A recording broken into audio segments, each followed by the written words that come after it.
Hello everyone and welcome to tonight's stream. How's the sound? Everything good?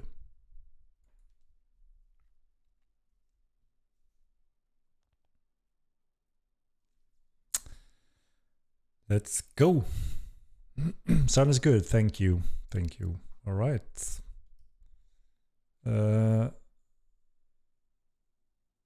We as a community should try to come up with a list of questions we can upvote or downvote. The importance of to make sure we're getting the most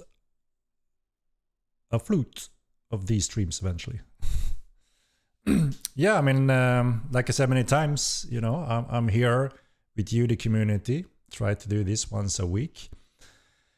And any suggestions or topics or whatever that may be, we will try to cover that. You know, the goal is always to make these streams as interesting as possible. Give a brief update, you know, any topic that we may have, and upcoming patches and content and so forth. What's up? I'm good, thank you. I'm good. Having some bad summer weather here in Sweden, so you know, always good to spend those additional work hours when there's no sun. How are you guys doing today?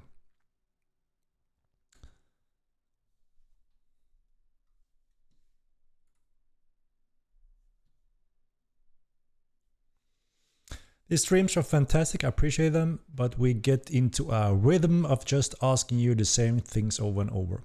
Yeah, that is true, and it's kind of the basic nature eventually. People show up, you know, later in the stream and may ask a question that already have been asked. And like I said, I tried to run these try to keep them at 2-hour mark. And also I try not to repeat myself when the same questions arrive. So for anyone coming a little bit late asking a question, if I'm ignoring that question, it may be that I just covered it. And we try to do a summarize with highlighting on the streams to make a video of it and post it on YouTube also the day after or 2 days after or something like that. Possibly record a stream and toss it on YouTube. Exactly what we're doing, effing psycho. So yes, it's usually there 1-2 days after the stream, and we try to highlight the important questions or the big ones that we know a lot of people are asking.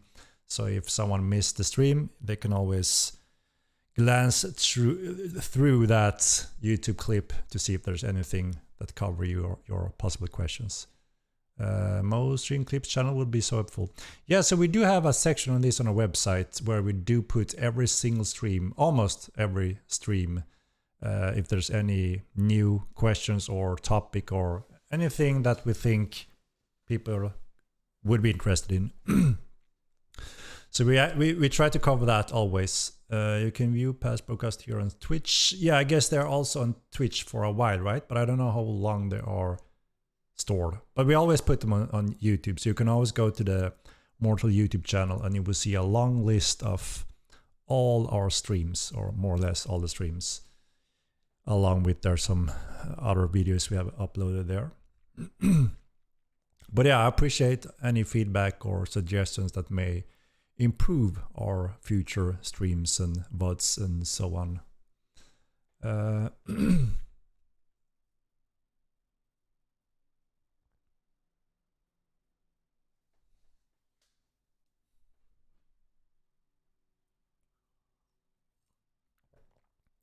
Including when we are getting throwable weapons.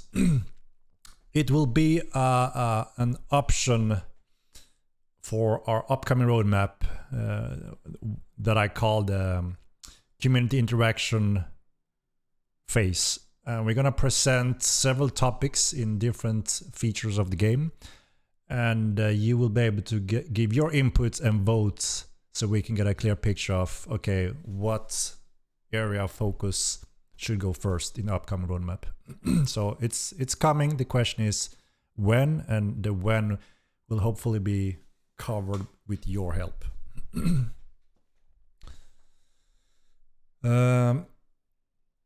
we get some love for Sunken Island?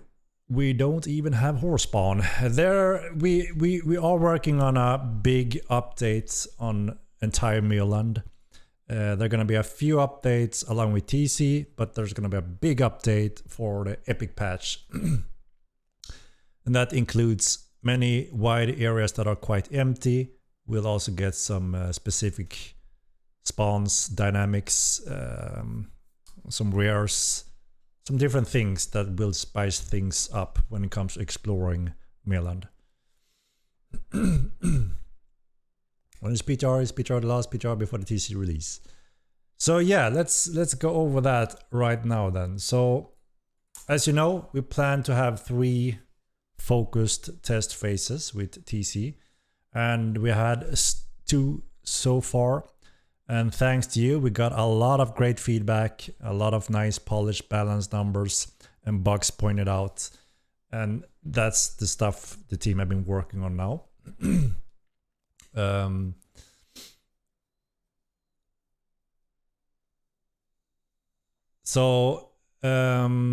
But yeah, so we're gonna do a little slight change for this next step. As you know, we added a very important update on PTR2 in the second step, the second day, which was a huge network update. And that's why we had some little tweaking going on there. We patched it, I think, one time also when we had that deployed. And, you know, we left it as at a stable state. But also we're monitoring all the traffic and everything, and we can't really surpass the numbers on live, which is quite understandable. We all know how, you know, it's not in everyone's interest to jump onto a test server where nothing is persistent, and, you know, spending your time there is not for everyone, and we fully understand that. And that is also why we have hired an external QA test team to really crunch through that importance of polishing and so on. But I think it's vital that we make sure that we can handle stress load on the network as well with this new setup. And the only best way to do that is, I think, to make a little specific event hosted that hopefully will address this so we can get enough data. We have got a lot of great data from you guys, but I think we want to push it a little bit further just to make sure we have accurate numbers and also have that in preparation for Epic. So I reached out to a few websites, companies. You know, mmorpg.com is one of those large websites that we have worked together with in the past when we did our previous stress test quite a while back. That's also where the game picked up a lot of momentum. People saw the game for the first time ever and was very excited and, you know, enjoying what they got to get a little taste of back then. So if you remember, if you know, you guys were there, we had a stress test around a week or so.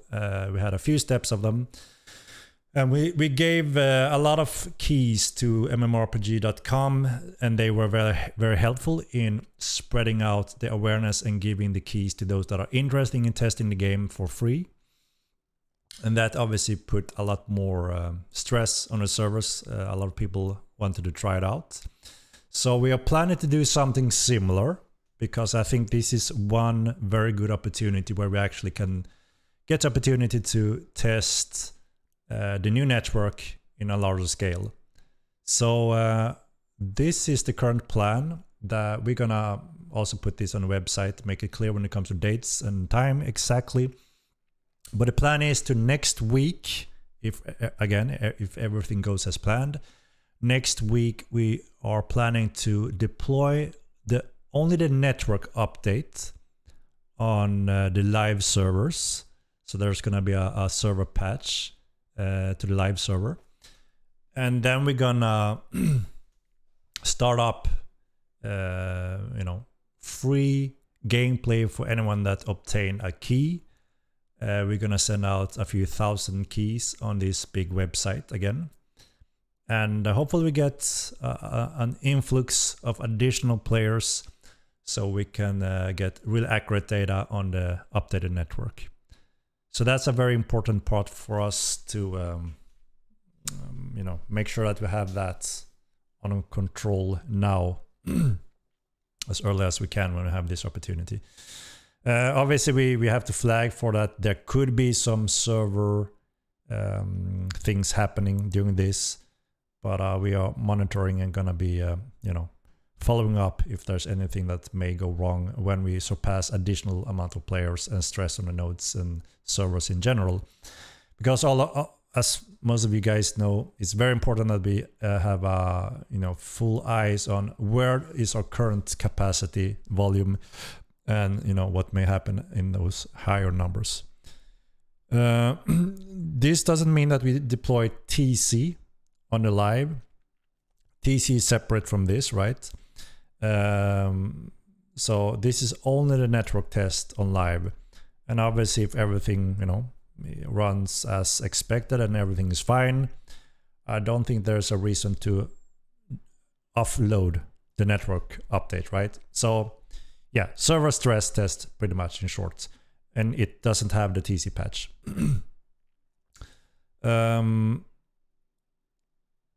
Then the next question is, so we got a lot of feedback again, really solid stuff from you guys when it comes to TC. We have a very good picture of that now, and we're working on finalizing those things. We may want to do something like a short, small, this depends a lot on you guys, because it takes some time, right, to arrange this. And we got a lot of feedback from, as I mentioned, from many of the guilds and alliances in the game, giving us their final feedback, and they're not interested in doing additional testing doing that. And that's fine, we understand that, and we have got really solid feedback. So the question is if we also want to do like a final little siege test on PTR shortly after the stress test on the live server, just to again, possible finalize or confirm the TC content we've been working on based on your feedback also. It depends on obviously if there's interest for that, if the community are interested and willing to jump on and participate like in an arranged siege event or something like that. Just to again, make sure things are good. But like I said, it comes down to do enough interest, enough players that could participate and help with this, or are we good? Like I said, we are very grateful for all the reports and feedback we got from you guys. So the question is if we need it and if we should do that last on a PTR server also. So that's like an open question to you guys also.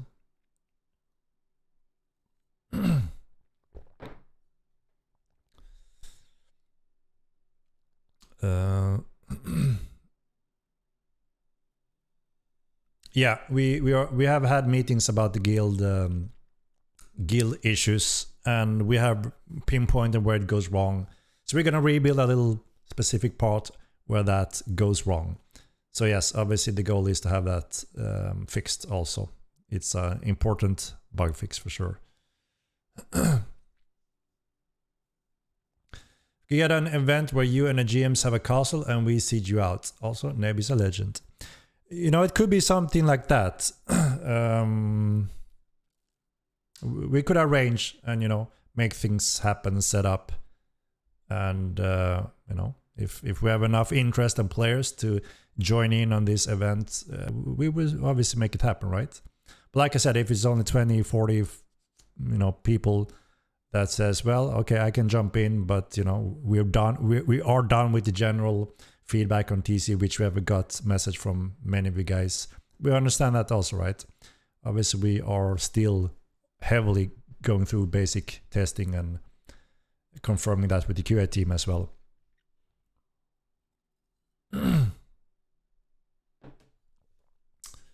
Pat wins, definitely one final test to push limits on decision with the new server taking place. So the new server tech is in place on PTR, and you did some sieging and all kind of stuff on PTR2. And like I said, we got enough data. We have covered everything we need to. But what I'm talking about is big stress on the network, which we only can get on live compared to the PTR, right? So that's why we are doing a specific stress test with only the network on live next week. But the other question is, should we also have a PTR session where we set up a dedicated Siege session with anyone that want to participate and just, tag along and we serve that event? That's the question, right? Like I said, if it's only 20 people up for that, we understand if that's the case. Then maybe, we have to see if it's worth doing it.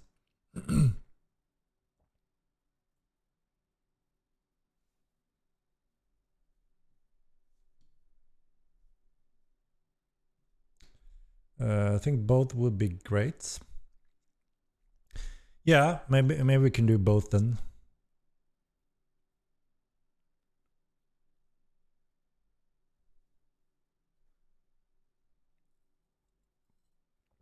Shula, do you guys plan improving the Haven experience so people new to the genre have a clue what to do? Yes, that's part of the Epic patch focus. We have a very good view over the new player experience and what we absolutely need to improve. Both preset at siege location PTR after or before the server stress. Yeah, okay, yeah. I guess we could do both then.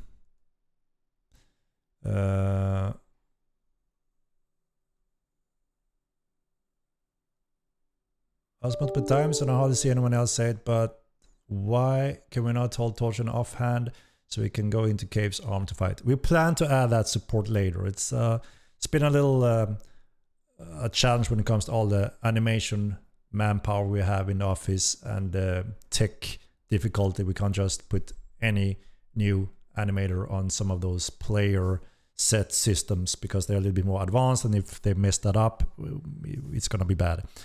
So, but we do plan to absolutely improve torch carrying, possible a belt torch that we talked about as well in the past. We just have to see where it fits the upcoming roadmap. Afternoon, Bratwire. I would 100% run a full siege afternoon, all my nerds. Okay, sounds good, sounds good. We appreciate everyone's support. Do any people working on feedback and bug reports through in the in-game report system, or is the entire workforce focusing on TC and auto feature? So obviously we are very dedicated on TC to make sure we deliver that in a very good state, but part of this is also a lot of polish and bugs. Some of it is tied to TC bugs. Some of it is old bugs that makes TC not a pleasant experience. So we're absolutely focusing on bugs and issues also, along with just finalizing TC. So TC-wise, there's no new features or functions that are missing. We deployed the last functions and features in PTR2. The final step is more fine-tuning, polish, and balancing some of the numbers, also based a lot on the feedback we got from you guys. And refine the UI, make sure it's clear and understandable. So it's part of a polish phase. There's no new features that we are adding as of now, currently. Can never have too much testing. I test for a living. True. But yeah, some things obviously we need high volume on to make it efficient. We have a very good QA team. I'm very happy to see that in place, and they improved tremendously over the months, getting into the pipeline, learning about Mortal Online, and obviously being a focused game tester only. It's very efficient. And sometimes I have to crunch through a quite boring list of things, but it's necessary to confirm things works. And also trying to reproduce reported bugs from you guys. That's also a challenge, right? Do we have enough information to reproduce the bug or issue, or is it something we need to follow up on, or so that's working very well. And obviously it also tremendously increased the quality of our content that we deliver. But yeah, absolutely. A big amount of players that know what they're doing, they know the game.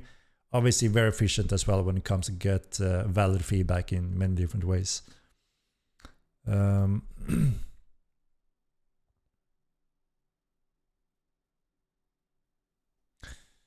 Should we have movement restriction at the time of attack? Yes, there are some restriction there. We have some restriction, but it's very small. It's very, what is the word I'm looking for? Forgiving, I would say. We do plan to sharpen those restrictions up a little bit along with the new moves and abilities we add to the game. So hopefully that will also give players more focused combat experience where you utilize these moves and, you know, try to time those correctly to be efficient and have that as a big tactical options, you know, on top of the current meta style.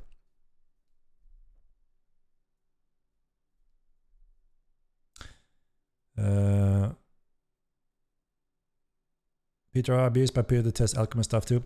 Yeah, obviously there are always some, you know, a lot of pros, a few cons comes with a public test server where you can obviously test things without having, you know, having the same type of waste on your resources, right? We know that, we discussed that, but we always had to evaluate the value in return contra, you know, some of the experimentation for free for the player base. You know, we are aware of that picture, and we always try to make sure we protect the game and it's when it comes to that, but also make sure we always have deliver as stable patches and content as possible. And you know, we've been talking about PTR for quite a while, and you, the community, really wanted one, and we made it happen. And you know, that also put you into the phase that obviously if you find issues, we will be able to solve them. But if even our QA team and the player base miss something and it still goes live and becomes, you know, find it afterwards, you know, of course that can still happen, but I think and hope that it will be reduced at least. I mean, we already seen it currently in the PTR, right? There are some very good, valuable reports and discoveries. Let me jump down a little bit, guys. Sorry, I'm a little bit behind here. I see responding to all the questions. Will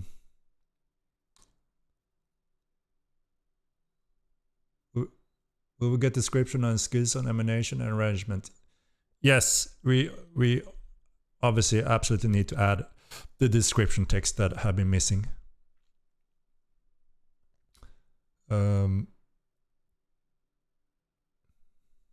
We plan to add a lot more weapon types in all our current groups. We start out with 5 handles, 5 heads, you know, as a baseline for the current groups. But that's just, you know, a small number. And obviously we plan to add additional ones to all of them, including completely new groups in upcoming roadmaps. But we are not just gonna pick one that we think we should add or continue on our current list. We're gonna present to you some interesting options to see if there's something that really stands out. The community want this way before additional weapon handles, for instance. Long before TC full. So we're not far away. So obviously we're covering everything you found and we are polishing, as I mentioned. And you know, it looks like we're gonna do these 2 test phases then next week. We are looking to do the live network stress test phase, inviting people from mmorpg.com. Anyone that wanna try the game for free during those games can join in, because for that test we only need a lot of people logging in and just doing whatever in the game, right? They don't have to do something specific. We just wanna, you know, push in a few additional players so we can measure the network based on those a little bit higher number, than obviously quite a bit higher than compared to PTR2. And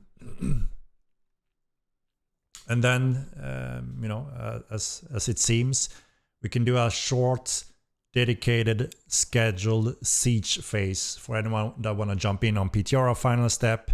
Just go at it, sieging, doing those stuff. We're gonna try to, you know, make that very efficient for everyone, so you can just jump in and participate, so we can go, you know, gather final data to make sure we are good when it comes to those mechanics. And quite shortly after that, obviously if something, you know, isn't discovered that is incredible, you know, time consuming for us, we plan to go live quite shortly after. So we're getting close. We wanna step through this first phase before we announce when that date is. So we really feel sure that, you know, we are ready.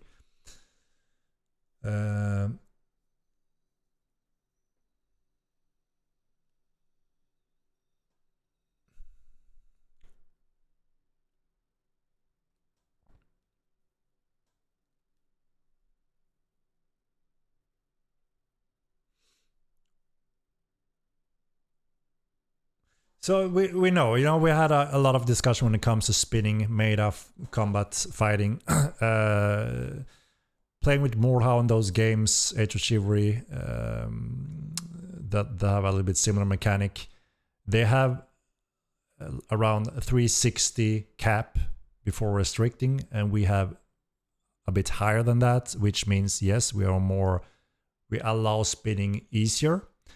We plan to restrict that closer to those games, along with some of the combat focus.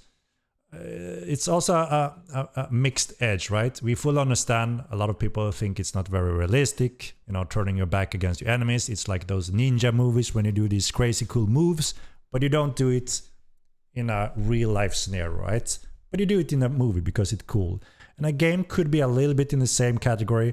Sometimes it's cool, look cool, interesting player skills, but again, maybe not very realistic, right? Just look at Gladiator, Lords of the Rings, the movie 300 that we're also very inspired from. They also do some crazy moves, right? That doesn't make sense. But again, it's a game, a little bit like a movie. You know, there are room for some of that craziness, and it can add a wow factor, a cool factor. But also at the same time, we try to make it believable, try to make it quite realistic, even though, you know, we have magic and monsters. But I think you understand what I mean here. And I think we can restrict it a little bit along with those additional options. So any combat interested player can feel we're expanding on the field. It's more interesting. There's more tactical components to master and use when in combat. So that's the goal, right?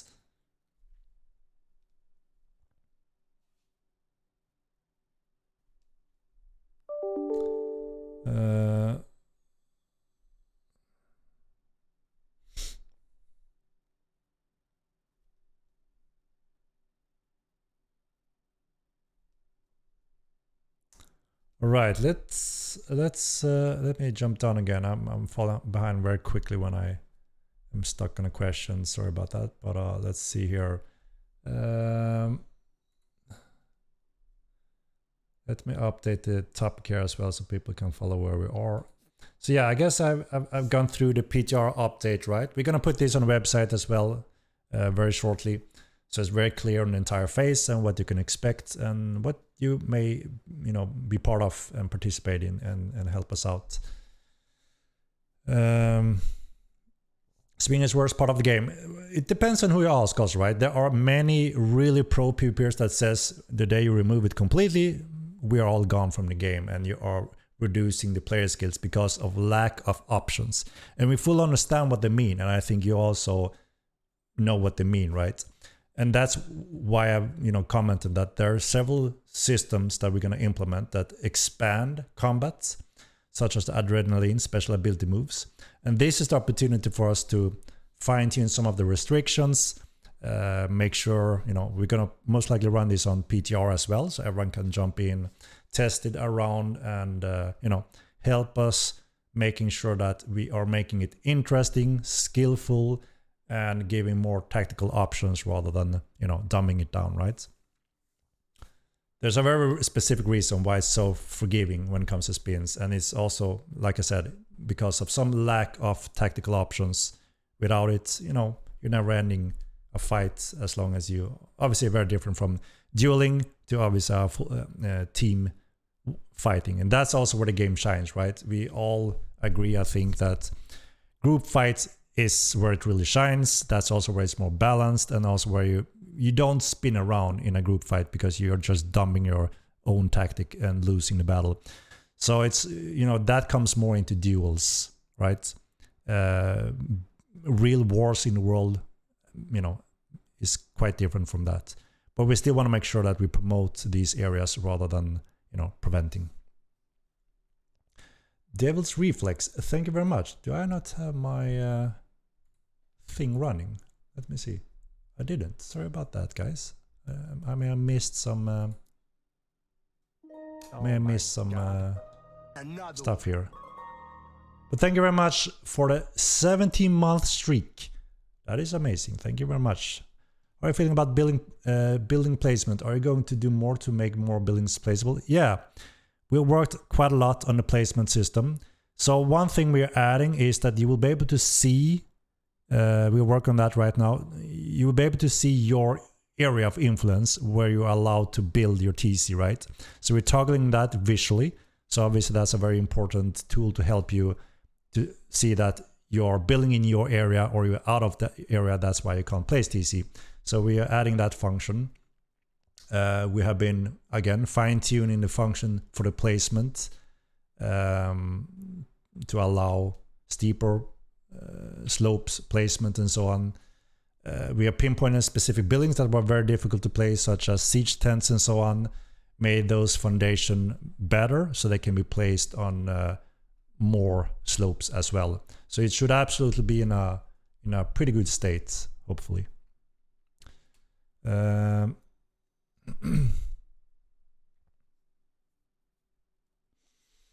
Spin attacks are awesome, rewards those who practice. Yes, spin is literally the worst part. So you see, it's one of those. You're both right and wrong at the same time. I would say you're all right because you can't be wrong in this case. And like I said, there's tons of people that really enjoy it, master it, practice it, and have that edge in the battlefield. And then of course there's the others that think it looks silly, it's not realistic, and want to have another type of tactical components when fighting, right? We are fully aware of the situation. Again, it depends absolutely on who you ask. It's a yes or a no, and quite widespread. It's not that 90% want to get rid of the spins. It's not that easy. It's more a 50-50, never-ending debate. But I think, like I said, when we introduce on PTR the new functions, I think you're all gonna see there's a lot more tactics, a lot more to master, and that may steal away from some of the need of spinning constantly, because now you can focus more on these special moves, and if you time those correctly, aim correctly, that will be very effective rather than just go for the spin move. So I think it's gonna be interesting when we put that on PTR, and obviously we are very eager to hear. The goal is to make sure that the majority likes that new addition, thinks it's an improvement. That's the goal, right? We can never make everyone happy, we already know that, but we have a set vision, we have a goal, and if we can see that this is working in general for the majority, we are very happy.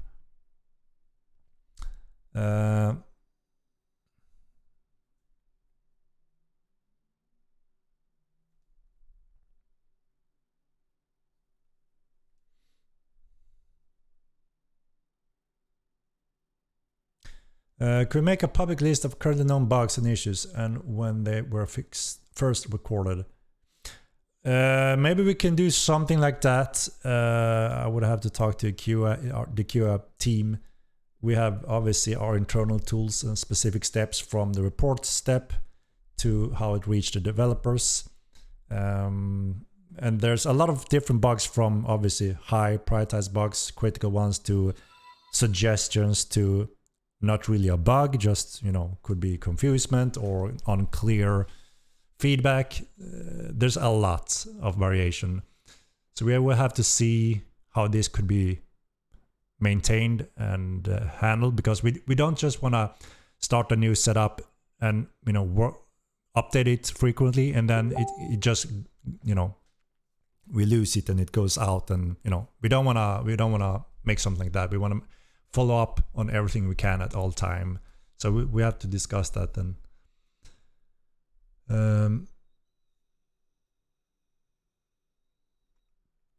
With TC coming soon, can we expect new buildings designs or options? Seeing the same copy-paste player structure feels really state. What do you mean with copy-pastes? We have manually crafted all TC buildings. I don't know what you mean copy paste. Do you mean that everyone are using the same buildings and that you don't have style options? Is that what I mean? Which I, obviously can understand. You want to really own unique city, right? The answer to that is that we have a few new things that you didn't get in TC.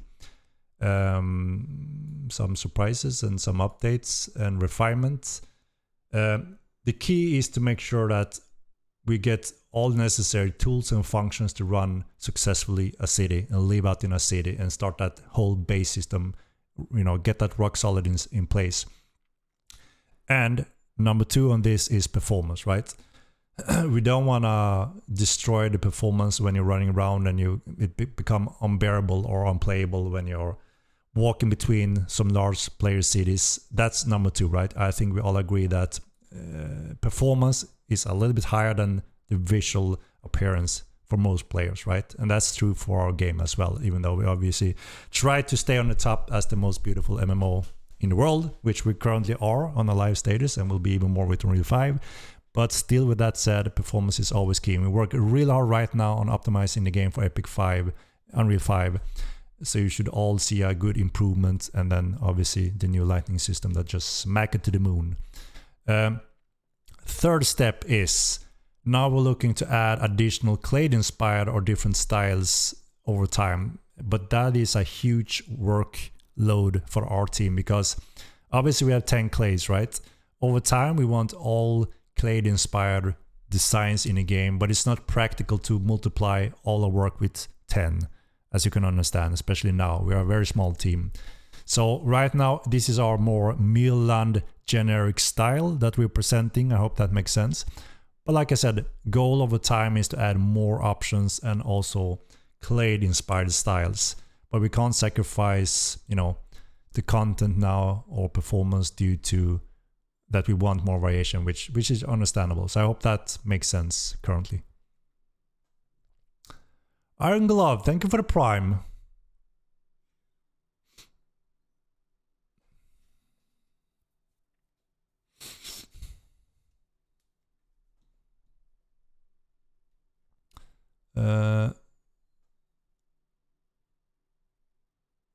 All right, let me jump down a little bit here again. Hype train. Is my alert thing not working, guys, or is it? Am I missing things? Render distance needs increase. Vampiritus, did you know we have world record in the entire world of Earth in longest distance render ever seen in an MMO? If you weren't aware and you're asking for even further, you can understand that obviously Earth. You understand that we have pushed the boundaries. We did a patch, I don't know how many patches ago it was, but that's when we pushed the render distance and everyone said, what the hell are you doing, Stalt? I see a player 2 pixel talls. How freaking cool is that? How freaking cool is that? And saying that we need to push it even further until you can't even see the pixel of a player, I'm not sure. I'm not sure, because it comes at a cost, right? Both on the client and on the server. So I don't think it's a high critical point that we really need to increase the render distance when we already have the world record by far. Compared to any other MMO in this category, you will see that we are extremely beyond everyone else. But I see your point, we always want more, we always want better, but we have to, pick our prioritized things one at a time. Render distance is fine. Best patch ever. It was a very good improvement in the experience. Completely new experiences happen due to you can see the arrows flying and hitting in the ground. So yeah, it was a big win-win. And yeah, an awesome patch.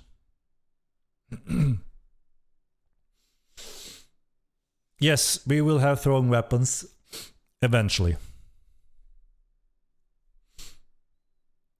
The distance always varies. So the distance only vary if you're on a node line. But we only have a few of those. And then it only varies a few, I don't know how many meters, but it's not by an extreme amount. And it also depends if you're If you're meeting each other's right on the node line, that's when it's at worst case. And I think most people have learned where this is and are prepared for it. But other than that, like in 98% of the world, you have the world furthest distance on every player, which is quite insane, I think. But I'm happy about it. I'm happy about it. And I think the players are also. We're all going to be able to fix the server node problems. Yes, the node problem is already fixed on PTR. And that's obviously going live also with the TC patch. And hopefully we're good.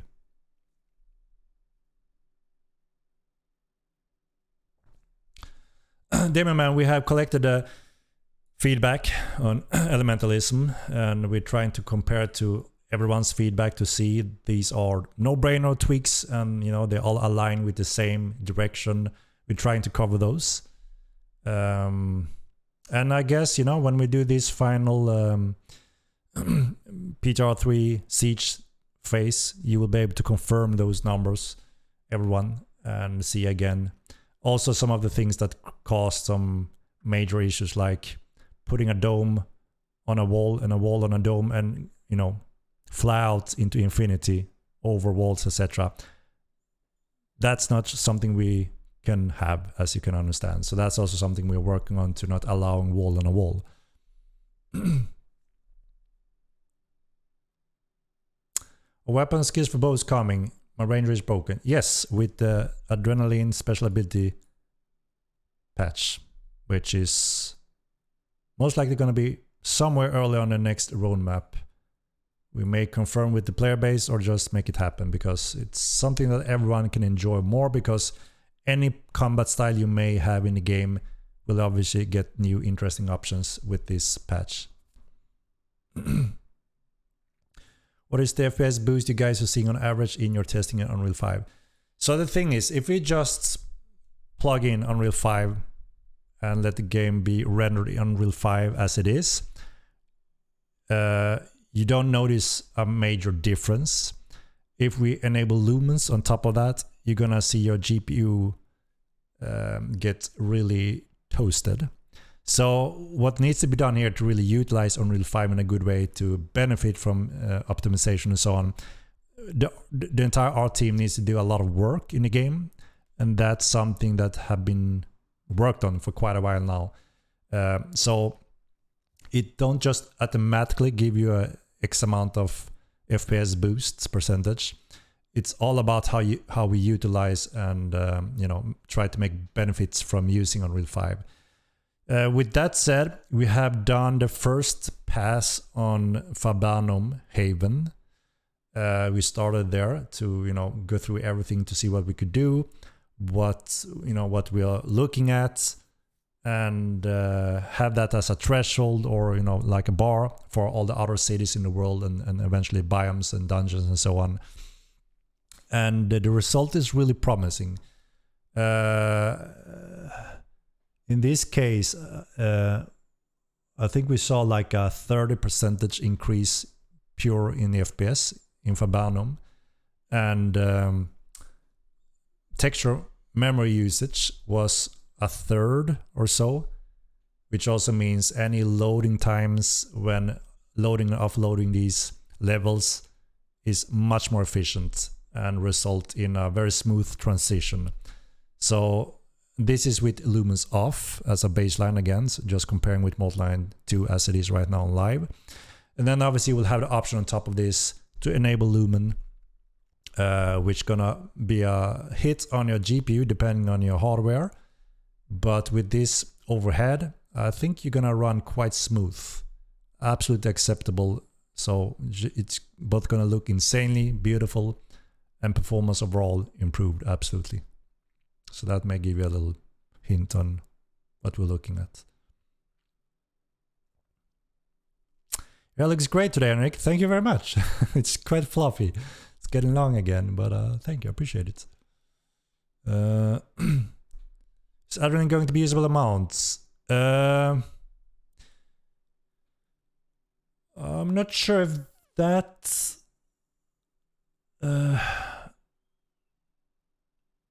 I think it's dynamic and works wherever you are. It's a specific system. We're going to go through it more in details when it's time to, you know, implement it and test it and so on. So, you know, we will have plenty of time to go through it.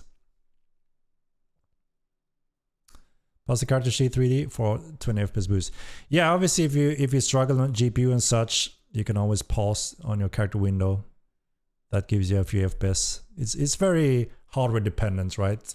These games are very hardware dependent, and since the dynamics of freedom, you know, any player can go to an empty location or a very crowded location, and we don't have instances, so there's a lot of factors, right? Line 2 is number 1. It's indeed fatty. Yeah, and I can chance for a fix for the starter freezes the majority of people seem to get even on high-end PCs. Yes, so that's exactly what I commented on a minute ago, now when we're working with Unreal 5. All level streaming we have in the world, when loading, deloading a city or loading specific biomes, everyone, no matter how high-end computer you have, you're going to have a freeze or a major stutter. A lot depending on the hardware, how severe this freeze is. But yes, that is one of the worst thing, because you can go from 120 FPS rock solid on a high-end PC down to 0 FPS for a second or even worse, right? And then it goes back to normal.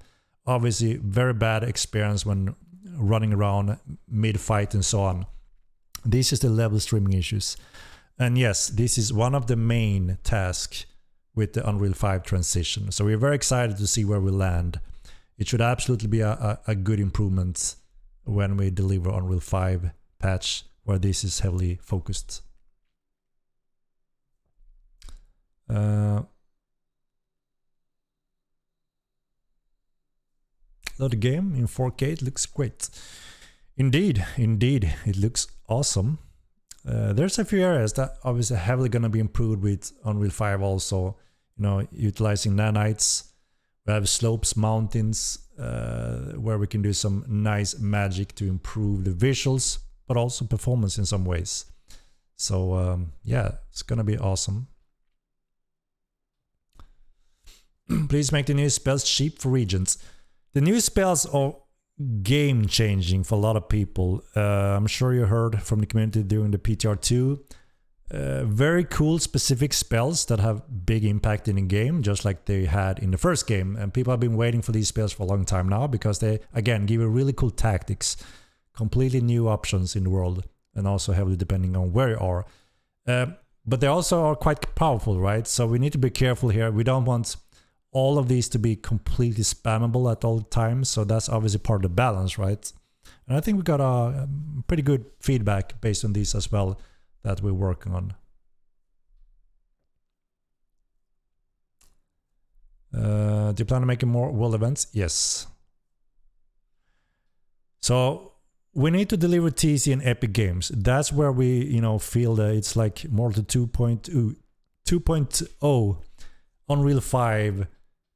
We have the new player experience in base, and you know, after that it's more of, okay, what's next? What are we most interested in next? We have all the baselines in a really solid position, and we can open up the gates for the world. Today we don't want to open up the gates for the world because we don't have the new player experience in place.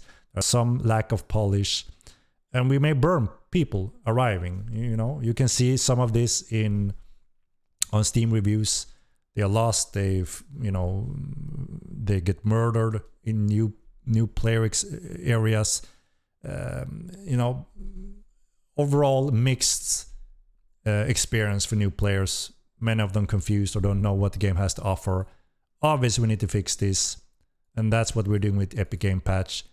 And after that, you know, the gates are open, and the world is our fruit in the hand. And it's going to be exciting to pick the upcoming roadmaps with you guys, because, you know, it's endless. The marathon begins with the Epic patch, content-wise. Did I already say when and what PTR3 is about? Yeah, so I can do it shortly again if more people arrived here. We're gonna put all this on the website, right? But we wanna test the network updates in larger scale, which we're gonna do on the live server. I'm talking to our good old friends at mmorpg.com, a large website for MMO games. They're gonna help us get a lot of players, hopefully, to jump in so we can push the boundaries additionally. Hopefully you guys also will be, available during these days a lot. So we're gonna open the gates, hand out around 10,000 keys for anyone that wanna try out the game during these days, because in that case we just want players to log in and do whatever. So we can get accurate data with the latest network optimization in place on live and run that for a certain amount of time. And then we kill those keys so they got a little pre-taste of the game if they want to. And yeah, then hopefully we have all the numbers and data we need covered at that phase. The next step, we're gonna do a short plan schedule siege on PTR for those that are interested in that, so we can just confirm everything is in a good state, because short after this is when we plan to go live with TC finally. So it's like a crash incoming. We do want to flag for that obviously hitting new numbers could mean new issues, but it's now we want to find them rather than in epic release and when we have eventually the subscription enabled, right? So we want to flag for that, obviously, depending on the stress and load. But yeah, it's a very important phase that I think this is our best opportunity and the best way for us to getting that kind of data with the means we have, the size of the company we are, and so on. Won't they all be in Haven? Any new player will first be in Haven, yes. But this is also measured there, so it's not just bad data when they first flood in onto Havens. But obviously, hopefully, eventually they start arriving into Milan, right? And with your guys also, we should see a better stress overall, I think and hope. Because so far with the new network in place, it's like every single service of the servers are in idle state. There's no load, there's no strain. So we want to push it higher so we can make some recording and calculate how that scales, because some things scales very differently on the new network compared to the old network. So we want to see how that grows with more players, right? Close Haven for stress test, floor test if not. Like I said, we do want them in on Haven in larger numbers as well. We run into several issues back in the days when Havens got stressed. We haven't got that stress anymore. I think it's good if we get some stress there also, so we can confirm things, because again, this exactly thing most likely going to happen on Epic Game release, right? And we want to make sure that all those steps have enough data and we can cover it. We're going to announce the dates exactly in times for the live stress phase tests with public players and the PTR siege events. We don't want to run it for too long, and we don't need to run it for too long, I think, either. So we will just confirm the day and put it on the website and make you all aware. We may also send out newsletters so everyone get the information there as well. So it's actually two things, right? It's live testing with the network. So there's no TC on the live, only the network. PTR3 would be on a PTR server, right? Where we do the hosted sieging event only for a limited time.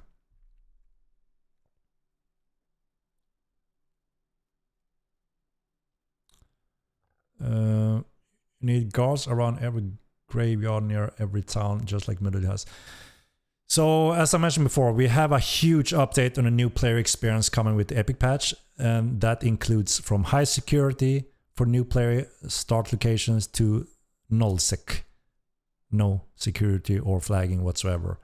So there's gonna be that whole system going in Epic also. So next week, very important things going down. I hope as many of you guys are available to help us get some very juicy data. All right. Will we ever see helpful NPCs that travel the map sort of the same vein that thought of Ultima Line, Wandering Hills? Yes, good boy Hoss. You're gonna see something very interesting approaching the epic patch. One of a kind, never seen before, and it's a WoW breaker. And I don't mean World of Warcraft. I mean WoW breaker. Know what I mean? Know what I mean?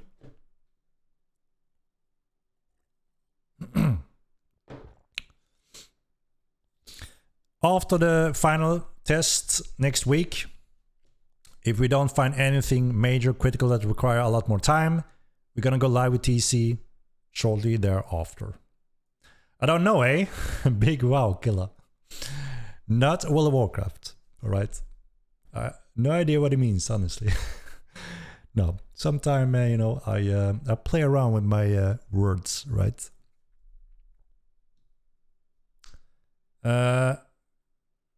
All right, let me show you something, guys, that we want your feedback on. Remember last time when we showed the new clothing light armor for both citizens and players, obviously. Some of you thought it looked like World War aviation. What the hell is the word? Aviator helmet style. Do you remember? And that's kind of true, right? So we did a new style as an option, and a lot of you guys also been asking for this Gandalf mage pointy hat, right? And we tried it many times, and it just gets a little bit out of place. No aviator glasses. So we tried our latest mage inspired hat style, and I thought maybe it's great to just get your input feedback, just to see where we may be looking at, if it's a very direct, you know, direction. So I want to show you guys those two options and what you think. Let me just find it here.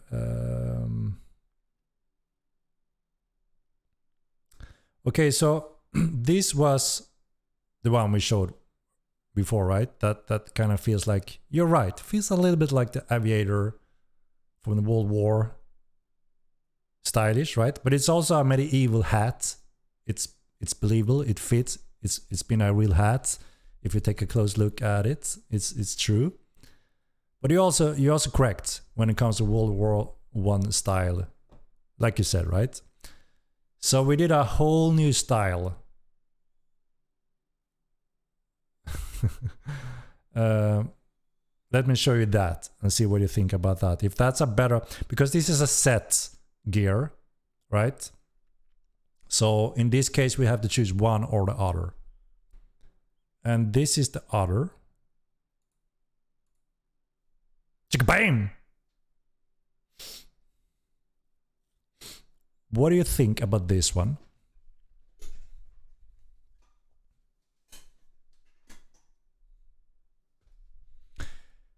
Gryffindor wizard hat. That looks way better. That's a witch hunter. Bloodborne. Yes. Nice. Better. Nice. Yes, please. Better. First was better. Witch hunter. Nice. Second all day. Way better. A witch hunter. Second better for sure. Better. So it looks like 9 out of 10. 9 out of 10. Prefer this one, right? That's just what I'm seeing from the current feedback. Looks like it. Looks like it.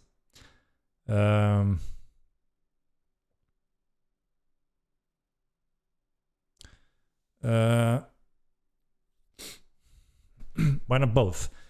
So, I mean, I don't think the first one is bad. You know, you can Google medieval caps and you will find the style that we were going for. It's believable, it's real. But I also see your point, right? That, yeah, feels a little bit aviator style. And looks like this one is more interesting for the majority in here. So it doesn't mean that we may never see the first one. I still kind of like it.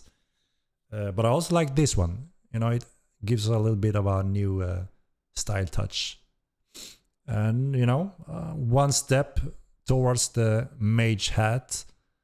And, you know, it's been a struggle. We tried a pointy version. It just looked out of place and a little bit silly. And then when we made it shorter than this, it looked like a cowboy hat, Red Redemption. And, you know, it felt wrong in time again. So this something in between felt best so far. And yeah, it kind of fits. And you're right, Bloodborne and, you know, some of those games have similar styles, right? The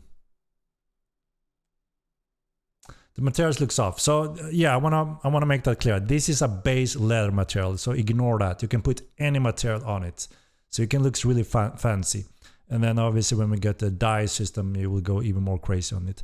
So you can put some fine, very different materials on it. This is normal brown leather, so try to ignore the material color that is a little bit boring with this all brown. It also, you lose some of the contrast as well now when everything is in brown leather generic. So obviously when you get your hands on materials and dye things, that will completely change, you know, based on your own preferences. So it looks like absolute majority prefer this one to go for this set, this round at least. Right? Animal heads, you know, we will add that later as well, absolutely. I mean, this is just, you know, early in the beginning again when it comes to player gear. You will have a lot over the coming years, no doubt.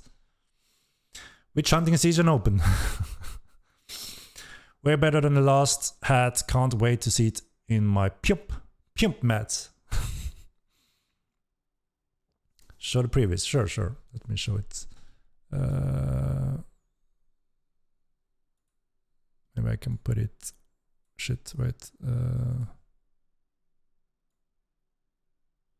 Wanted to.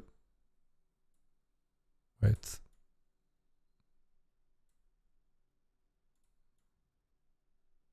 Like this.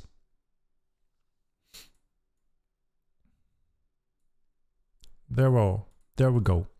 So the old one to the left, the new one to the right. There's the mini cape. I think the mini cape is pretty cool. It's a side cape, you know, and it's all optional. You can. It just comes along with the set, but they're all interchangeable. They all fit and mix. That's the beauty of this system. Every single clothing gear we make matches with everything else. So that's why it's so difficult and challenging to make this system. So you can choose whatever cape, decoration, slot, item you want, any hat, any leg, anything, right? Definitely lose the mini cape. I like the mini cape, and I thought a lot of you guys also liked it because it's not like all the others, right? The normal big cape. This is a side cape, you know, the cool side cape.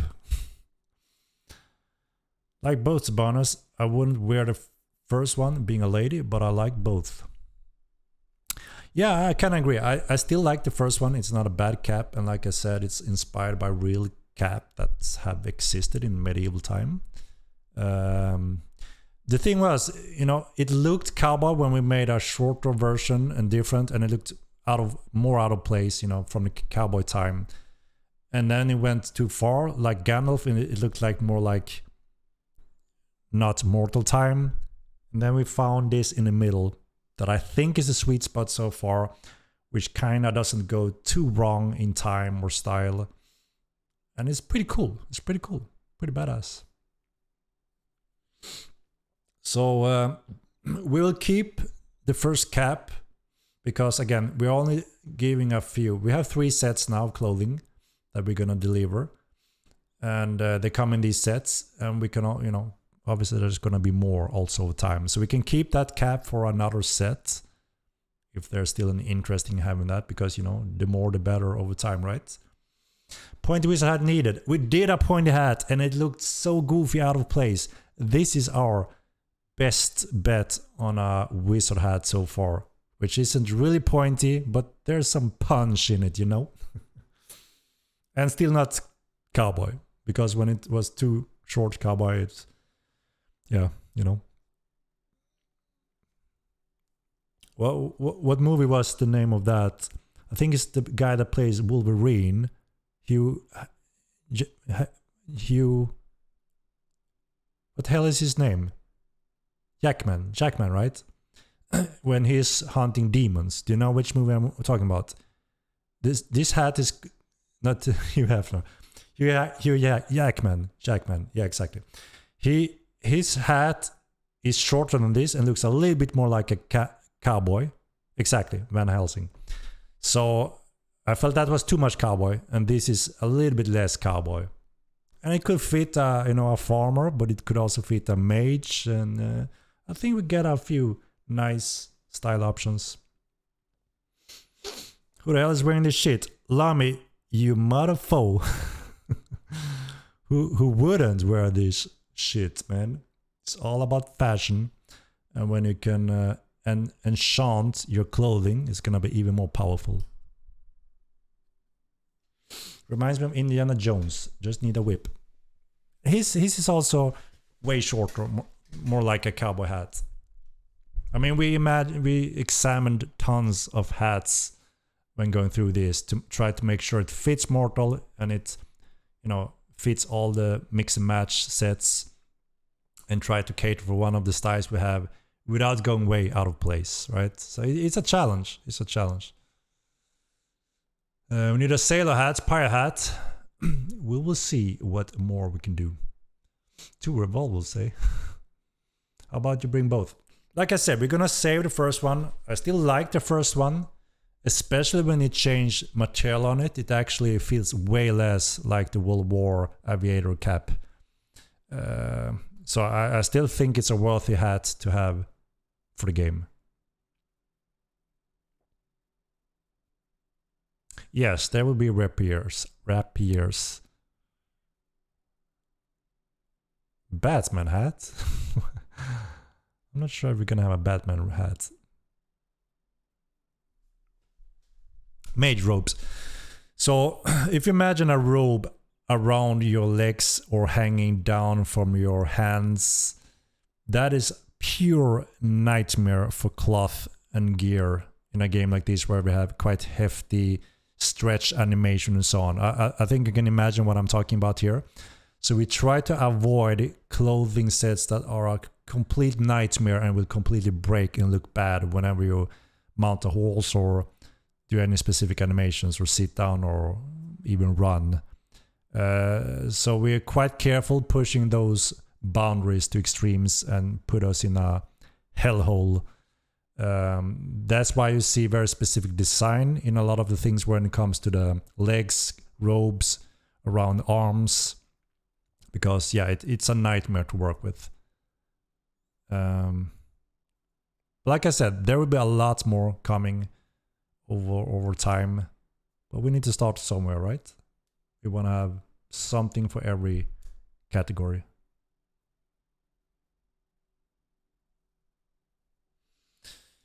Yes, Devil's Reflex. Can we have a wizard hat, please? This is it. This is the wizard hat to the right. This is our take on a wizard hat. As I said 1 minute ago, we tried a more pointy, 2 different pointy versions or even more than that. And it looks out of place and silly. It's very difficult to make it fit and respect the lore and universe.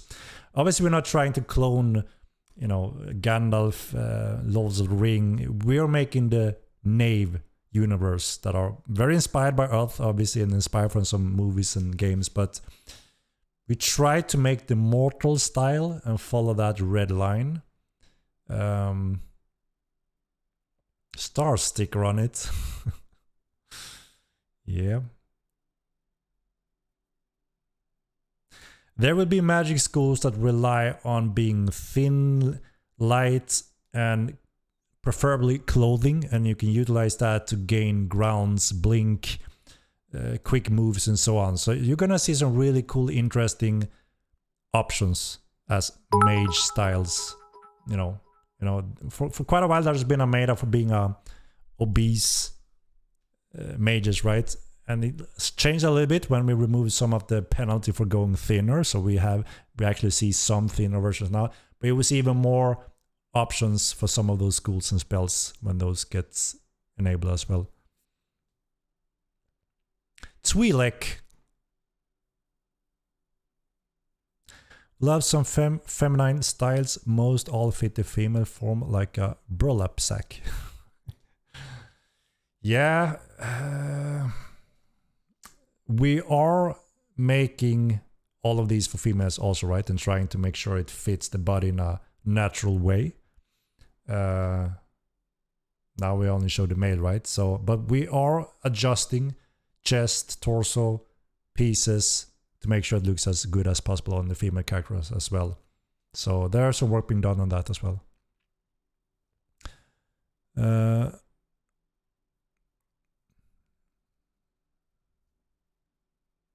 Badass. We're gonna get new playable races such as Satyr and Goblin. It's too early to talk about possible new playable things, but there are some plans since day one and some discussions, some design, and some interesting, exciting things that we want to revisit down the road, but not right now.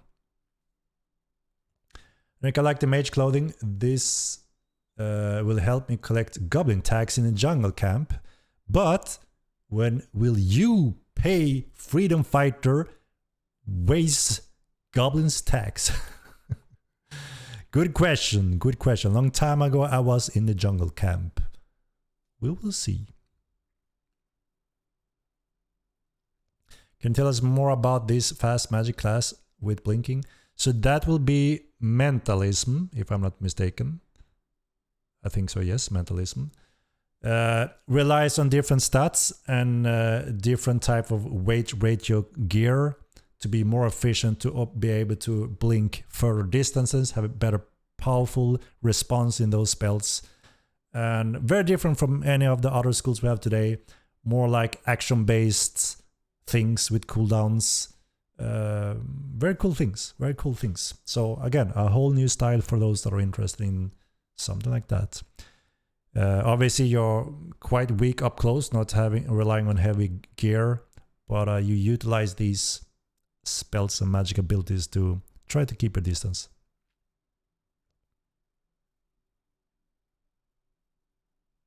We're gonna present like 3 or 4 magic schools when we are ready to develop and finish the upcoming next magic school and implement the game, and you will first be able to read about them on our forums, and then you will cast your vote. This is the school we would like to see next, and if we see a clear winner, we're gonna pick that and put it somewhere on the upcoming roadmap and make that happen.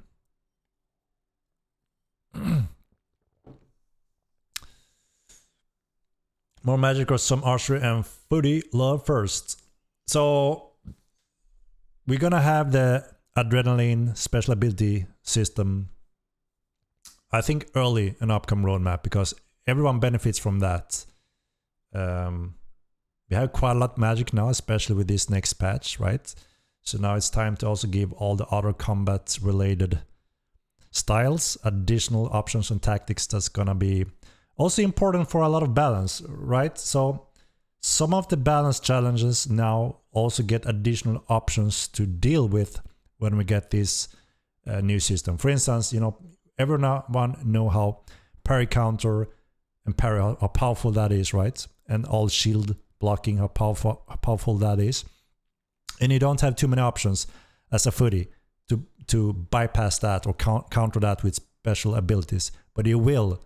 Every single weapon group will have at least one counter for those types of parries, blocks, with any weapon type. We're planning to do 3, I think, at least 2, but preferably 3. 3 types for every single weapon group, including bows. Shield is not powerful, it's cringe. No, you mean what I mean, right? You know what I mean when it comes to a sturdy Ogmir tower shield. Very hard to get around the shield. and you don't have many options or tactical component to play around with, right? So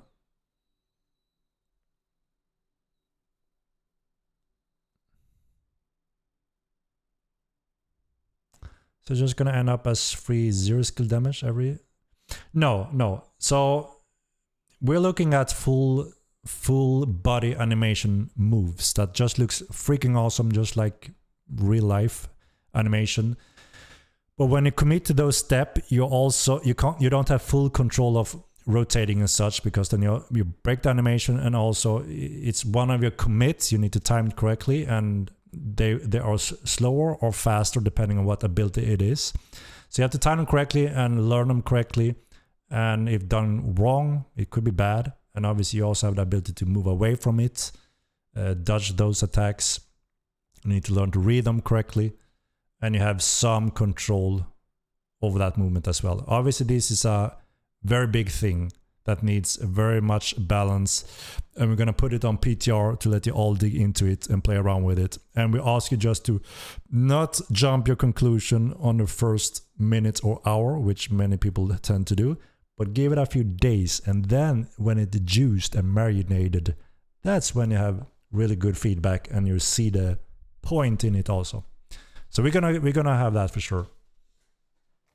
Player skills have always been one of the key words when it comes to PvP. So that's obviously what we want to try to promote here.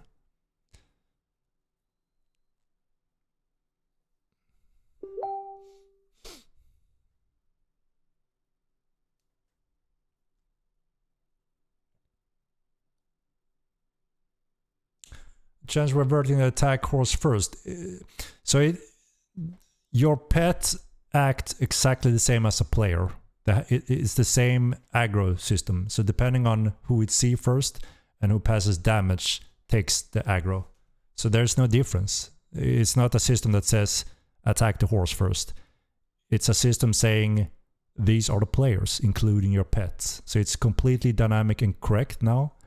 It's just that obviously that change affects people, right? Because now they see your horse as well. But as long as you just touch that mob, you will take the aggro, right? So it shouldn't be very difficult to handle it. Did you hear my Facebook? Yeah, I think I have all system sounds. And pass to improve optimization. Yeah, you just missed the topic of optimization and Unreal 5, which is absolutely under work currently also. And that is the next step after TC.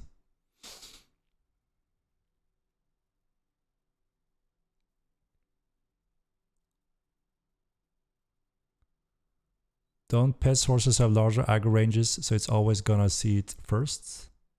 Or I'm misunderstanding. Your horse is exactly like you when a mob see you. So it depends on what order it sees you. It attacks that one or you.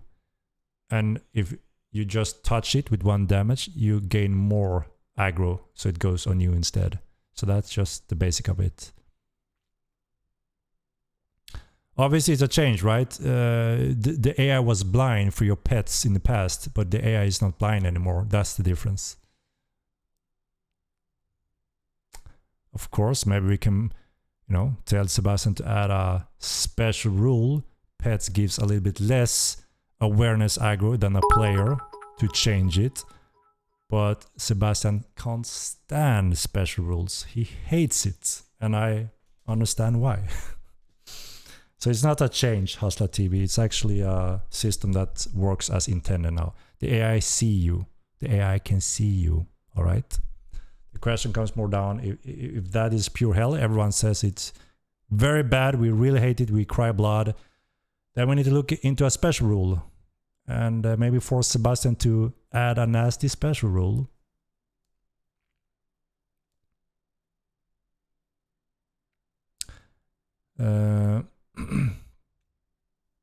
Yeah, the horse is longer than a player, right? So it has a tendency to be seen earlier than you, right? Again, it makes sense. I am the AI now.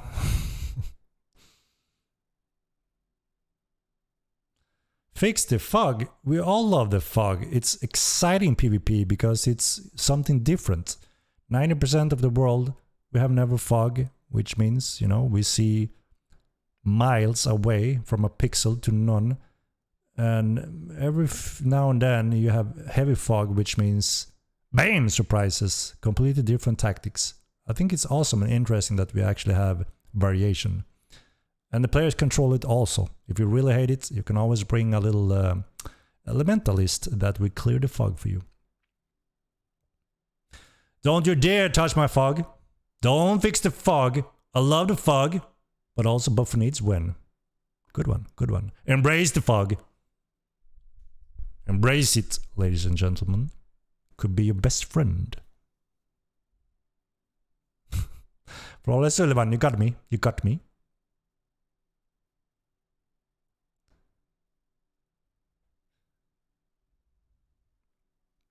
There's a lot of fog in the jungle, yes. It's a very moist, humid area. And areas where warm and cold air meets and so on, the whole cycle is based on Earth rules. So it's very realistic. It follows all of that.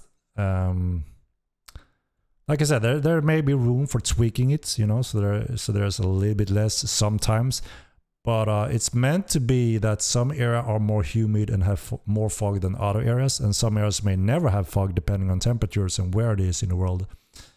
I agree the rain need a little tweak for sure. It's a little bit too white and fake.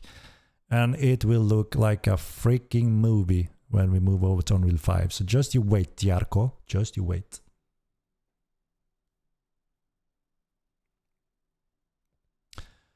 The fog is updated by the server to everyone master, so it's not only one, but there could be a delay on this update, or depending on if you logged in here or not, then it could be out of sync until you get a new tick update. The server determines the areas, you know, not the clients.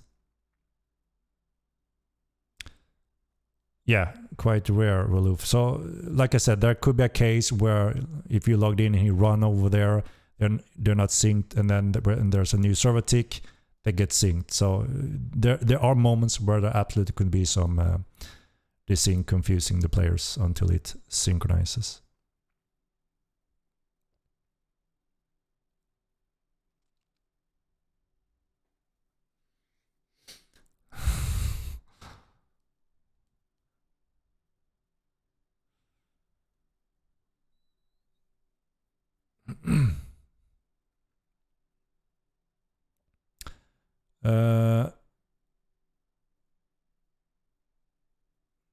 We will announce when it's time to go over to Unreal 5.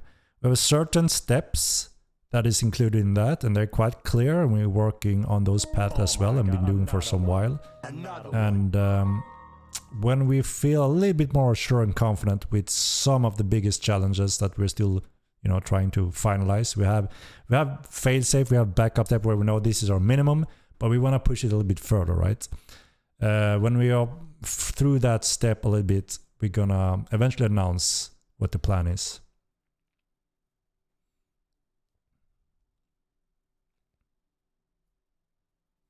Can you touch on Spin PvP, Eon, Ion, or LAN? I did comment on that for quite a while, a few minutes ago in the stream, so maybe that could be a highlight for those that wanna hear about that, so I don't go through it once again. There's quite a lot tied to that one.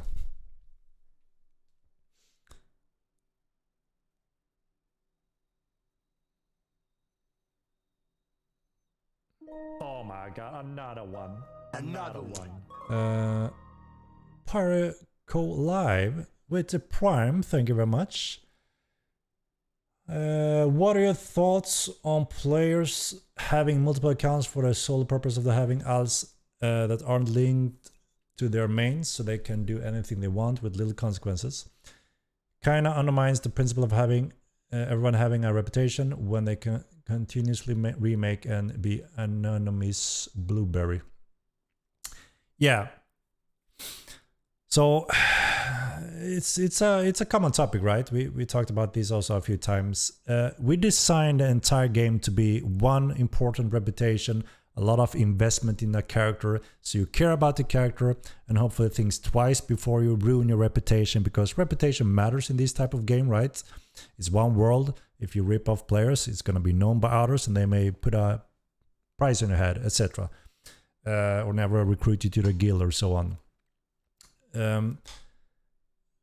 But then also, of course, there's always those players that want to have additional accounts, they want to have more characters, they want to play things their own way, they may not want to be as relying on other players or player traits or interaction, which we always try to promote. And they may just simply get another account and build their other character and have, you know, whatever there may go. The problem is obviously for us to force the same reputation on two completely different accounts. That's very difficult. This is also why we talked about our Diva system that allows a sibling character on one account and then also forces the reputation on them.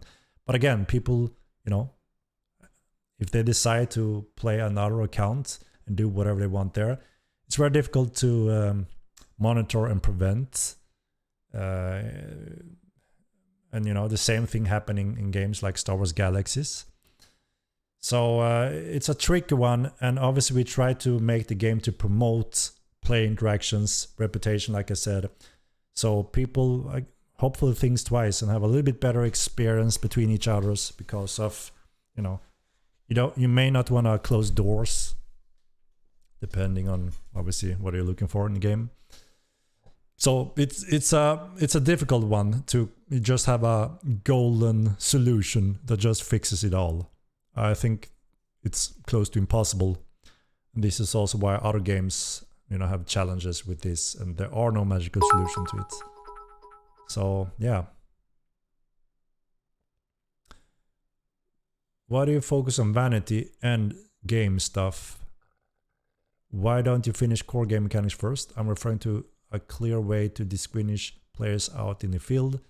Don't think make much to make a color cloak system with guild colors. Nothing too much fancy, but very useful. We have a guild logo emblem design system in design, and also the die system, but it's not a quick thing.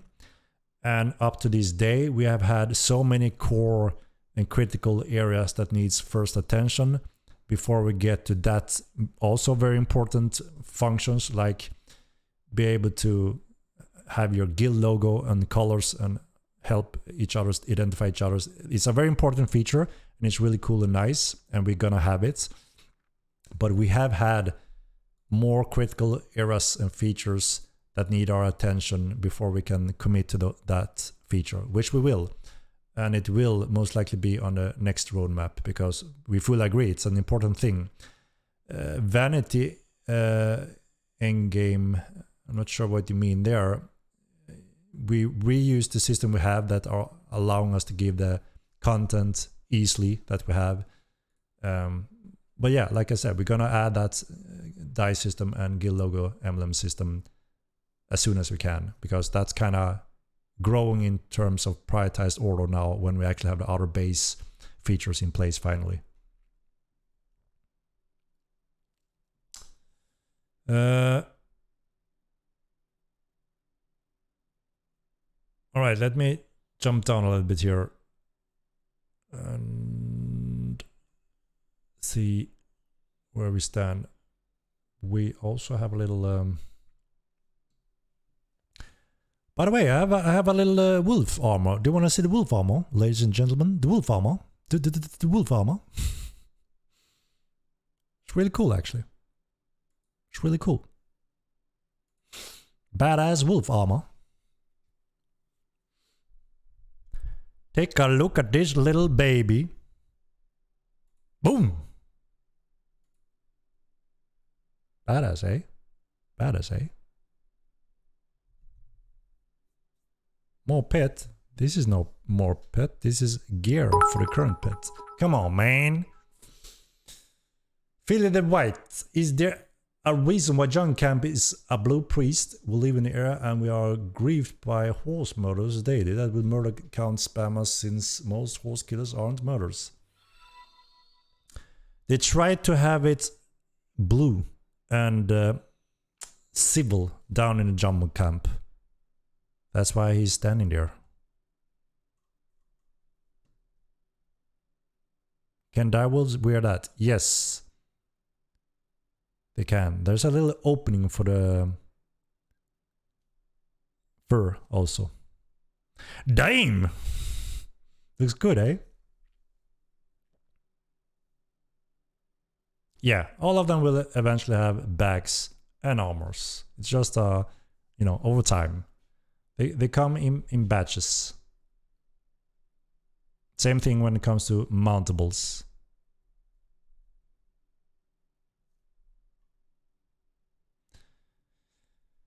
Can you give Tuxai some love? It's a great city, but with it only having one viable entrance exit, it has made trading stagnant, and there is never anyone there. The average population is very, very low when compared to most locations, and even location hunting is very limited. I agree. It need a little bit of juice, and obviously with ships eventually later, you're gonna always have a very effective way to access that city. There are some sea-located cities in the world. Toxa is one of them, few. Tinram the other one. Meduli the other one. They're gonna have harbor access also. That's obviously gonna be a very effective way of going there in a somewhat safe way compared to on the road. But yeah, I agree. We are going through all the cities currently. We're optimizing them and also looking at the entire map, what stuff are nearby and what you can do there as well.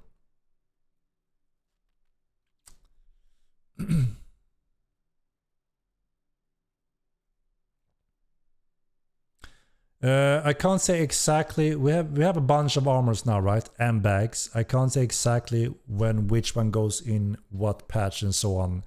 I would have to clarify with the team, but they will go in, as soon as they can. There's a certain step for every component in the team that has to do their part before it can be in a patch, but it will eventually. Wolf Farm looks great, but what's the priority of scrapping the current Beastmaster system and implementing something that makes sense? We need to refine the numbers and balance on Beast Mastery to promote player skills, to promote that when you perform these actions, they are very rewarding, and when it's passively fighting, it's not as rewarding. So that's a balance thing we need to, get on track with.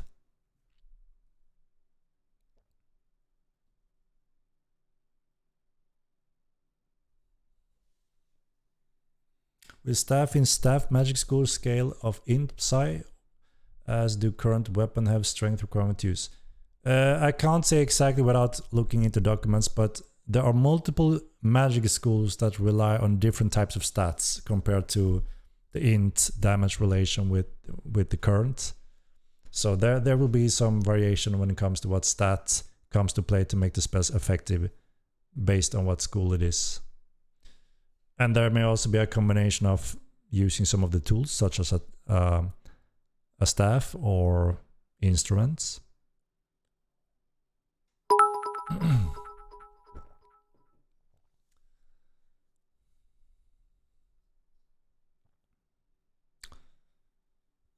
Having to actually look at the target to use Beastmaster School should not be a requirement to use it, since pets block the user from looking at the target. Yeah, we're looking into that as well. Again, we want to try to get away from just a little bit how it was in the first game. You just said attack and then you run the other way, and it was 100% efficiency, and that's it. So obviously, as you can see with the tools we have now, we have a focused function and we have abilities that perform certain attacks and damages. And as you can understand, the goal is to get that in a place where you are rewarded by playing this well and performing it correctly, rather than sending attack and run the other direction. It's a very wide thing and very difficult to get in a perfect state. So it's, you know, something that simply goes over time, and hopefully we get in a better position. What about big surprise? Big surprise. Do I have a big surprise? What? Did I miss something?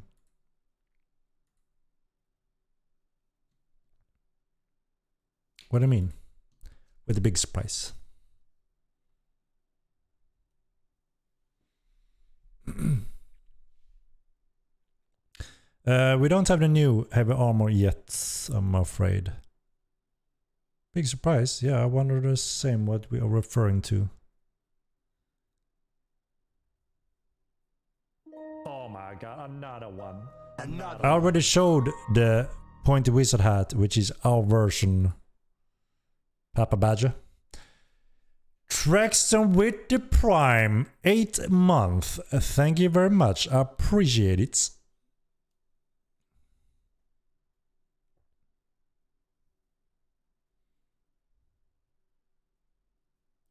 We address the cheaters. Our team and staff addresses all our cheaters. That's not really my main topic and something that I usually discuss in my streams here, where we're more focused on the current phase, patch, what's going on in the next step and so on. But obviously nothing is changing when it comes to us battling cheaters. That's a constant battle, sadly, that always goes on in the background.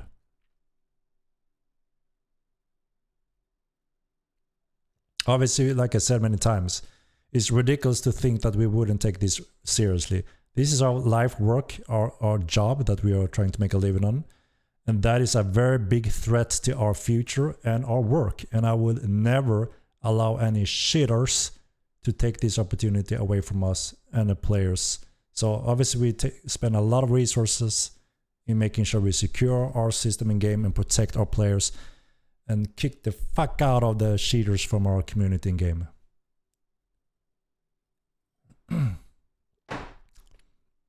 You promised some incredible big surprise. When did I promise that? Timac Age. When did I promise an incredible big surprise? So I know what you mean.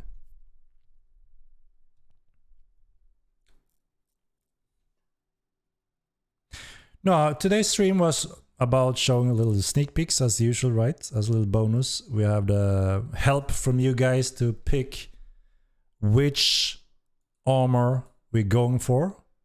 And I think it's been settled. Instead of the left hat, we replace it with the right hat, a little bit more mage stylish option for this set at least. And we keep the other cap hat for future sets. I still like it, and it's really cool in different materials. So I don't want to throw it away. I want to keep it for another set. We're starting with 3 clothing sets so far. And it has to go in one set. That's how the system is set up. One of both. Yeah, like I said, we're going to keep it. You know, I still like it. So I think it's a good set for another one. Oh my god, another one. Expecting something more. I don't recall saying I have a big surprise in this stream. Where did I say that? Fresh Pots.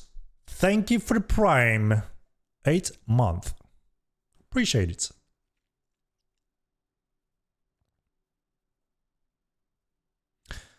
As I mentioned many times before, servers is that we are looking to have another continent in America, and we may have another continent in another location. And you can travel the world how you see fit and where you want to be active in the game world. You said you had a WoW killer. Oh my god, another one. Another one. Ah. Yeah, but that's for Epic Game patch. And I didn't mean WoW as in World of Warcraft, but WoW as in the experience.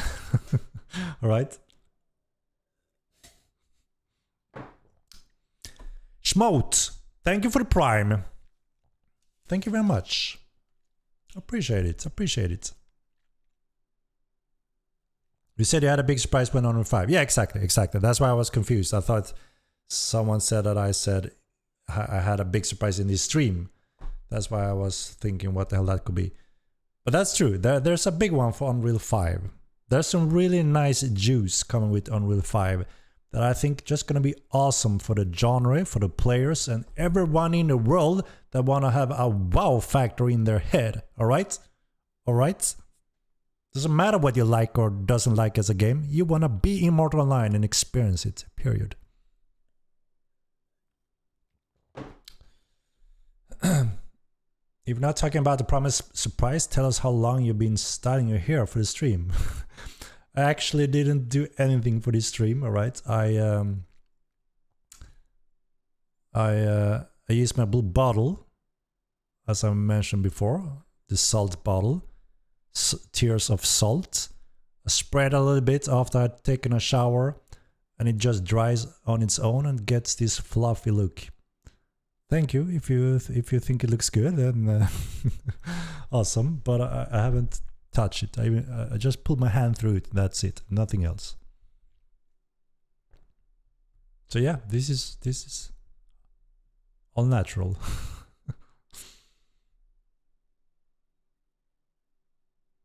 We need that chickaboo while marinating juice you mentioned. We do, good boy horse.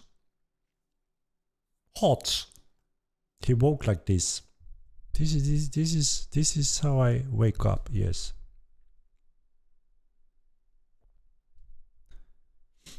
As long.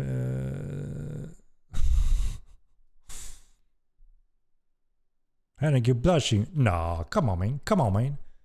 I never blush. I never blush. Hustler TV.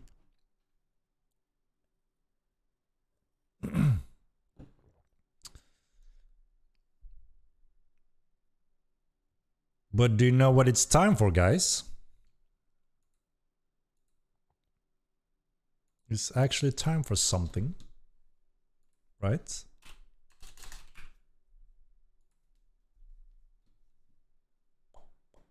It is time for... Wait for it.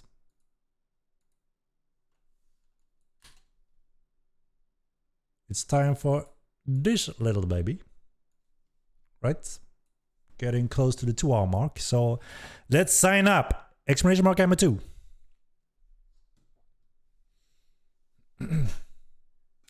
Labeling for a house. How do you mean, Cypheria?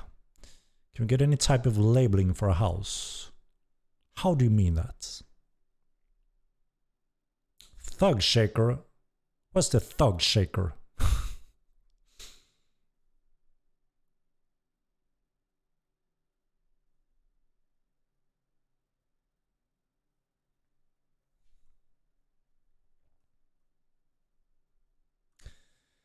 Sign up, follow, and sign in, and you may win a copy of Mortal 2. It has to make Stalker Claim more interesting. Like MCs will have a chance to change aggro from you. We're gonna buff it a little bit. There's absolutely the need for some more juice in that clade. I fully agree, and I have a note about it. It's just that we haven't got to it yet.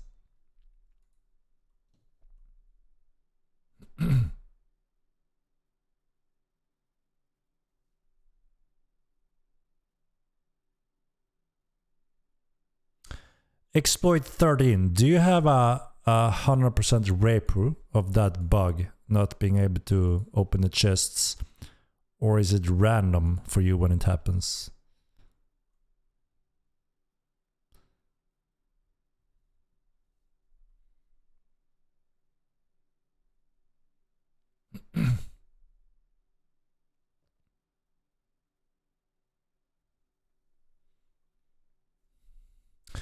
Tailoring is planned for later, yes, as a professional skill.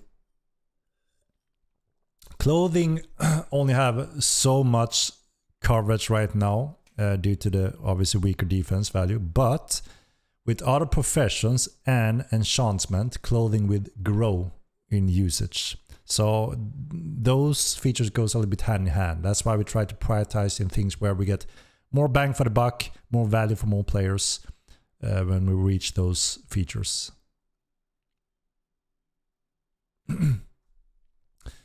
Divine, but can you reproduce that issue 100%? Make a step-by-step or a video so we can see this is exactly how you do it. Because now we have random information and the developers can't really, you know, get to it, you know.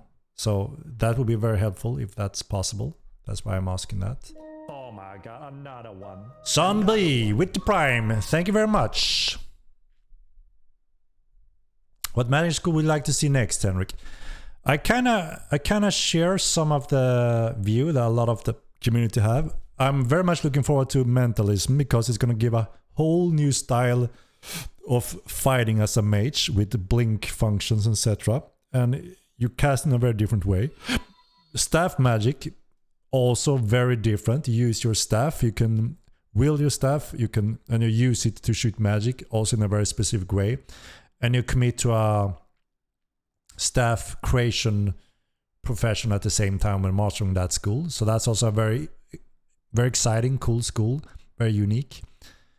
And then, you know, I do like the Bard school because we also get in the instruments. It's gonna just give us nice music in the world. You know, at the tavern, we're gonna have some nice RP elements there. So that's obviously a very unique school on its own as well. And I also have to say that I think illusionism and symbolism, they're also very cool in their own way. This is the problem. Every single school has something really cool going on for them. So it's very hard to pick. Symbolism is you draw symbols on the ground or in air, and if you look at that, you get an effect. Very, very unique. Never seen in any game before in period. So there's a really cool concept there as well. And some of it is obviously a question mark. Is this gonna, you know, work well when we implement this? So there's gonna be a lot of testing phases for that. But really cool stuff. You paint symbols in air, on ground, and when you look at them, specific things happens, and you can disguise things and so on. So very cool school as well. And yeah, the others are a little bit more rare and specific in other ways. So I would think that, you know, we're gonna pick the more common school that are accessible by anyone that want to commit to them first before we go to those more ancient, forgotten schools.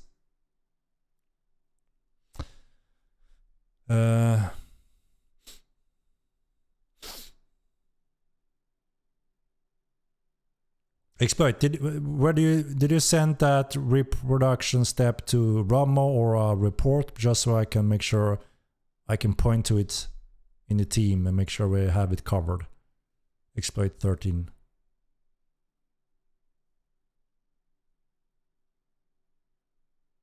Seth Lynch, no, the archery stuff is coming with the adrenaline system, which is the special ability move patch that is planned for early in the upcoming roadmap. So no, it's getting closer for sure, and it's coming before a new magic school because it's going to be finished much earlier.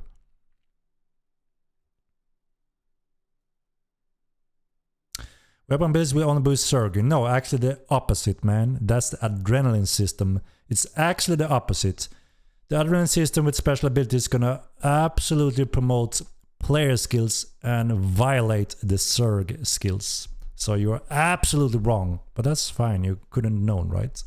But now you know. Now you know. Graffiti.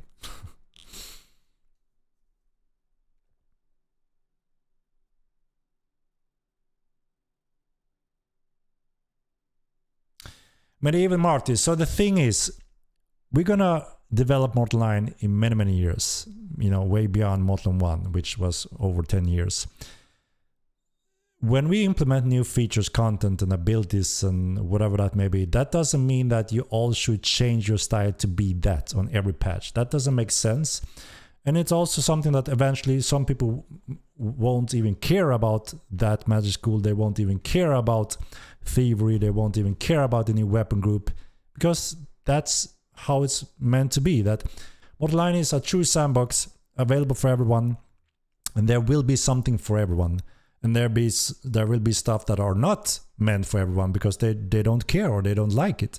And that's the beauty. There will be something for everyone eventually, and more things for everyone. That doesn't mean you have to re-roll your character whenever we release any of this. That wouldn't be practical. You know, hopefully you will find your exciting things and be happy with that, enjoy that, and play with that. And then maybe over time you get a little bit tired of that, and maybe you want to tweak your character into something different or completely rebuild it eventually if you really got tired about your old style or see something that are even more exciting. And that's part of the enjoying the game and playing the game and, you know, participating in the world. So it's not, you shouldn't see it as Diablo, like, now I need to play this new class because it was just released, so everyone is playing it. That's not really what we are trying to do here. They're gonna, like I said, there's gonna be a lot that you may not even care about, right? So that doesn't mean you are forced to re-roll and do that, right? Doesn't make sense. We're gonna have ship system eventually. You can sail the seas. Everyone won't care about that. They may remain on the land, right? While there will be a whole new generation of players that are waiting only for ship system, and they want to sail the seas, and they don't want to be on Midland. And that's the beauty. We have a whole living world that we can play in together eventually, and we can meet in the same world because it's one world, right? It's beautiful. You don't see that in other MMOs because they do instanced WoW clones. This is something different. This is very different. This is life. This is life. A second life. See what I mean? So you're gonna hit each other's, build up, and go in. That's not gonna be as effective, but you know, obviously this comes down to balance and numbers, right? As I said, the goal is to promote player skills and punish those that wildly throw damage on each other's without any teamwork or effort. And we see that also, you know, always a coordinated with a good color. They are superior on the battlefield, even though they're outnumbered. Way beyond someone that's just going Zerg and throw shit at you. And obviously that's the goal, right? So there's gonna be PTR sessions to refine this, obviously, and balance it.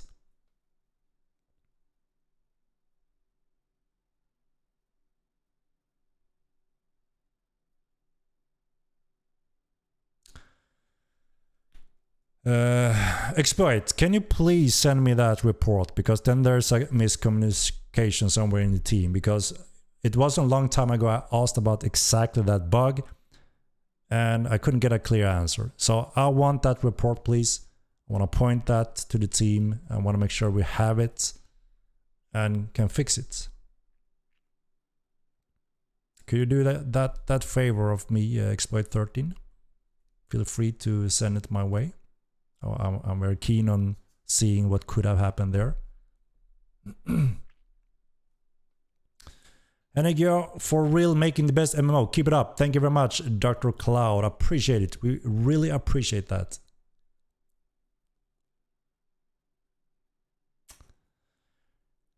Krakow. We have considered making some kind of test reroll system on Haven where it makes sense, right? When you're new, or even more lost. Making that system in game for everything, it's quite a procedure and something we need to really go through to see how that could be done.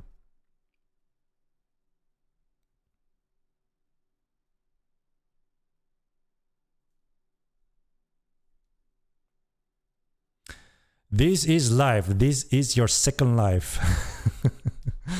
You know what I mean, Hustler TV. You know what I mean, right?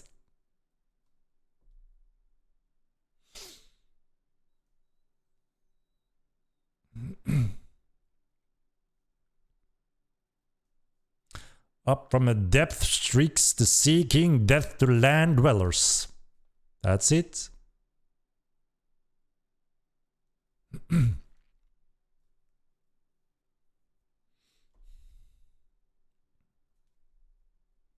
That's why human best clade, because they are the most bendable to try new things. It's one of their pros, right? Humans are very versatile, but they're obviously not best in one single thing. That's all part of the design behind the races, right? And I think that works pretty well. Will there be priests on boats? I will stay at the sea. You will most likely be able to hire a priest to live on your boat. As long as you pay him the fees, he will be there and assist you in your journey. Alright?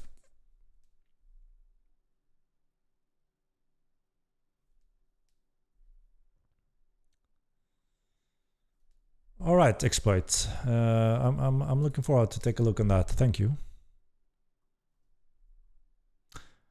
My laptop fried trying to start the game. Now I can only watch. Oh my god, sweet kings. How the hell did you fry your laptop? You need to get a desktop. A real gamer's friend, right? The juice. The strong juice.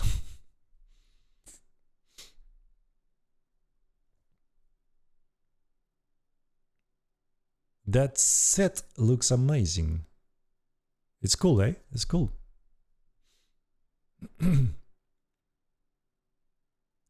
Right, should we do the roll? We passed the 2-hour mark, guys. Prison boats seems to be abused a bit much. Obviously, we need to consider balance, right? The boat will at least allow you to have a lot of house functions. Obviously, you can expand on it, build on it. It's like a portable base in some way, and you can do a lot of heavy, cool adventure out on a ship, and of course also PvP against others. So of course we need to look over the balance to make sure it's fun, fair, and properly implemented.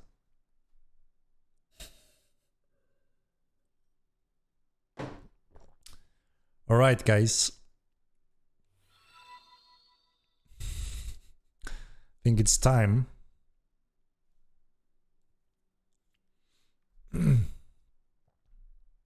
This adrenaline system gives outnumbered mages buffs too. So every single magic school has its own system, right? Just like the combat system is its own system. I'm not sure if, you know, there's specific... there are some generic thing that adrenaline can be used for, that also a mage can use, obviously. But it's not like you get a specific spell function that you would with the sword as a specific strike function, if you see what I mean.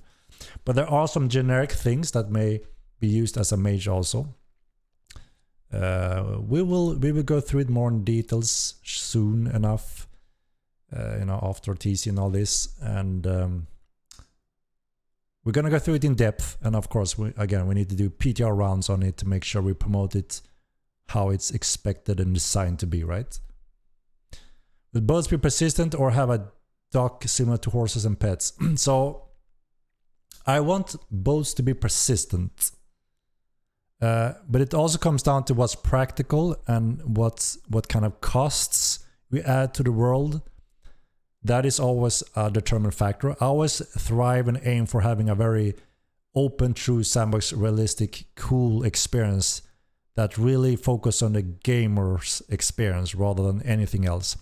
But obviously there's always a secondary, very important factor, and that comes to performance in the code system and the networks, right?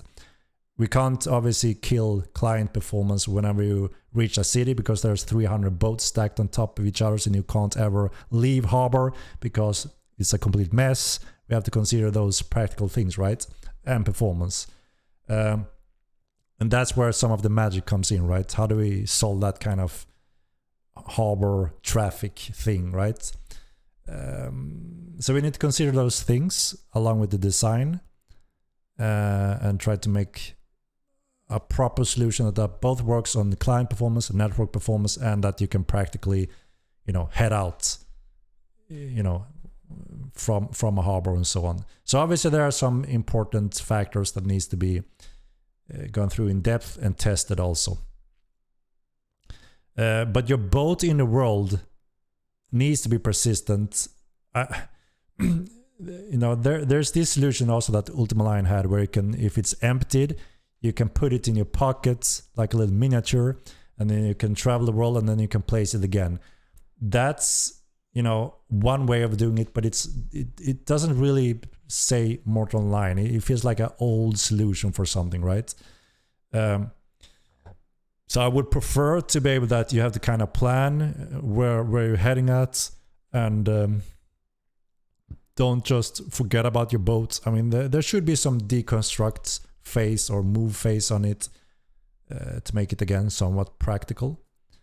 But yeah, there's obviously these question marks that needs to go through to make sure that it works on all these ends that I mentioned. But I'm very much looking forward to the system, and it's going to be the best ship crafting system you've ever seen and experienced in an MMO when we're done. That's the goal. That's the goal.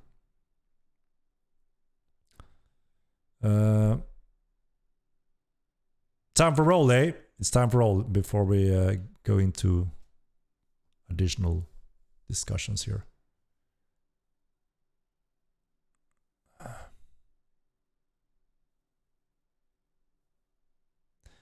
No, not in 3 years. It looks like the community wants the boats on the upcoming roadmap. I could be wrong, but I can feel it.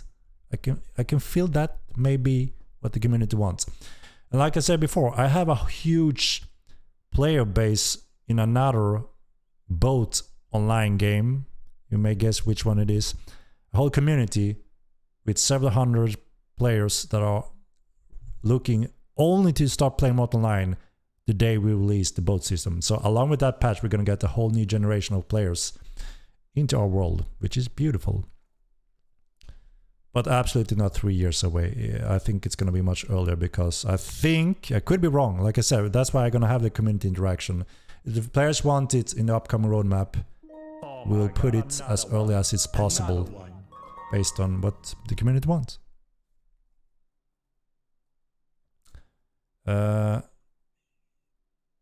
Make it like Archage. I've seen Archage, tried it a little bit long time ago, and some other cool ship games, and obviously see how they do it and take inspiration from those games.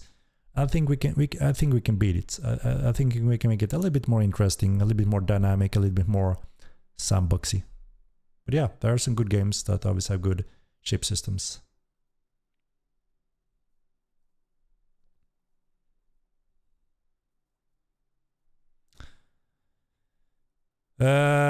Vaigon, thank you for the prime. All right, let's do the roll away. I'm only here for thievery. See, that's the beauty, you know. Some are here for assassinations, some for thievery, some for boats, some for magic schools, some for foodie stuff. You know, it's gonna be endless. It's gonna be endless.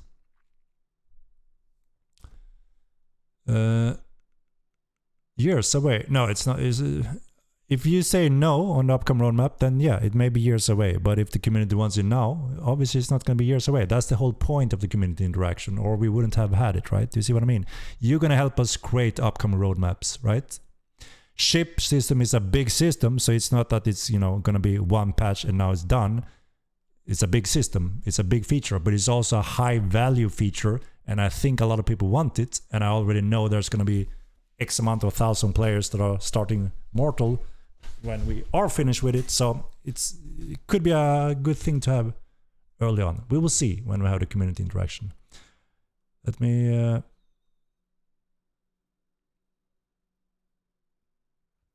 all right, giveaway time. Last 10 seconds.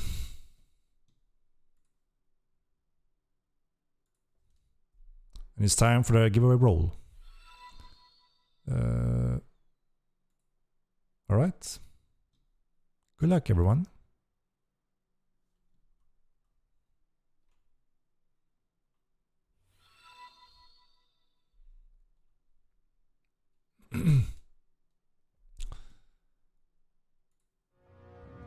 Let's go. Good luck. Let's see.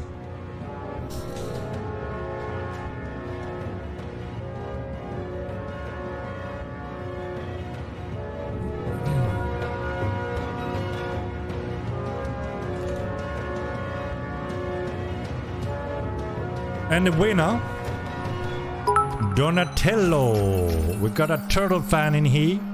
Donatello the turtle. Congratulations. You won yourself a Mo copy. Mo copy. And there he is, active as well. Donatello, are you new or a veteran? I want to know. I want to know, you know.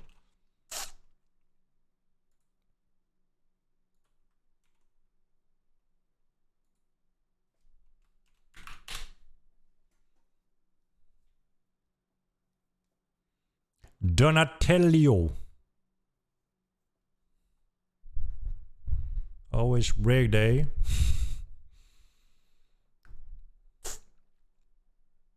Donatello, do you see the DM? Let's all right, got it.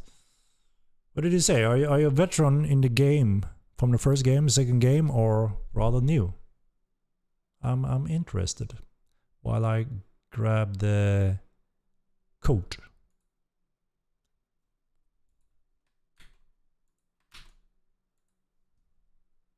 Okay. Fairly new then. There you are.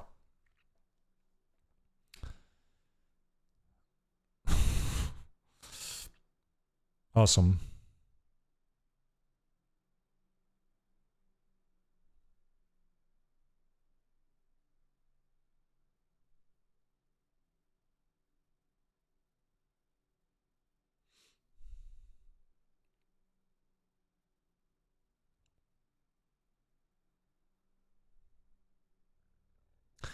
Elemental Summons is the last and final group for Elementalism, which we will try to have finished as soon as we can after we delivered the TC patch. So it shouldn't be, hopefully, too far away. We want to obviously make sure we deliver that and be fully done with it. And then we plan to do a little session to refine some of the things in the other schools, the old schools we have, before we're looking to move forward again.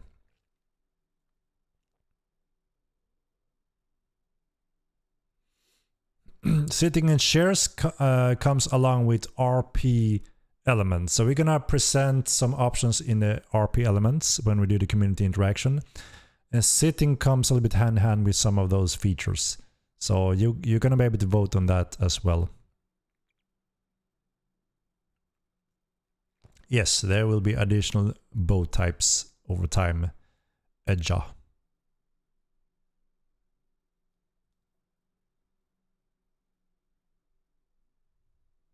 So obviously, like I said, we're gonna revisit the old schools such as Necro to refine what isn't as good or maybe missing in a way or needed a change pretty much before we move forward again.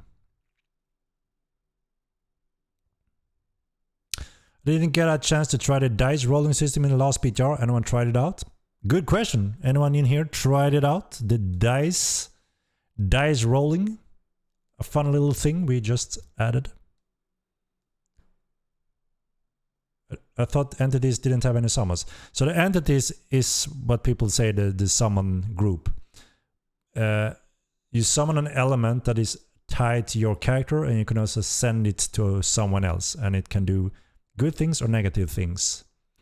So it doesn't act as a normal pet that is standing there on its own entity. It's always tied to a person or creature.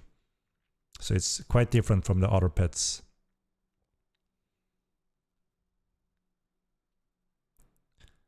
There was dice rolling in last PTR. Yes, there was a little ninja feature that went in. So you can play dice with your friends. So the dice rolling, can't wait to have it in. Will add lots of fun during downtime. Yeah, it's a cool little thing, quite easy, so we added it. Obviously, we're gonna expand on the table board games, right? So we can really push down the RP elements and socializing lane with tabards, in taverns. So you can run those and just socialize in different ways and play games and even gamble with people in game. My friend just told me about this, sounds fun. Yeah. What kind of dice game? It's just the traditional, you know, you throw 1 to 6 or so, and your friend throw the dice, and you know, depending on what rules you set, highest wins, you win, for instance. So quite simple little thing. Gnomka, are you unbearable boring? Why are you boring, Gnomka? Come on, man. You can do it.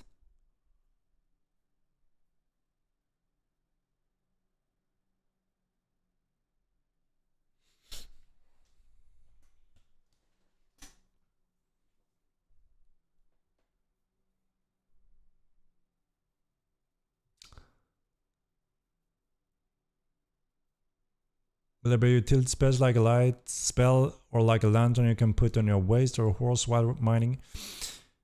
Sweet Kings, Elementalism have those spells. You have one elimination spell that you can place in a world that we are buffing now, so it really emits nice light in a big area for a pretty decent time. So, you know, if you're a dark room and you're fighting a boss or whatever player, and you or someone is hiding, you can place these magical light ball there and it will light up the room. And there will also be an entity that follows you around on your shoulder that also emits your personal light. So already there with Elementalism you're getting some of that. But there will be more options to lights, such as we do want to refine the offhand torch ability or a lantern ability also, so you don't only have to rely on magic. But yeah, there will be plenty of options over time, as you can see.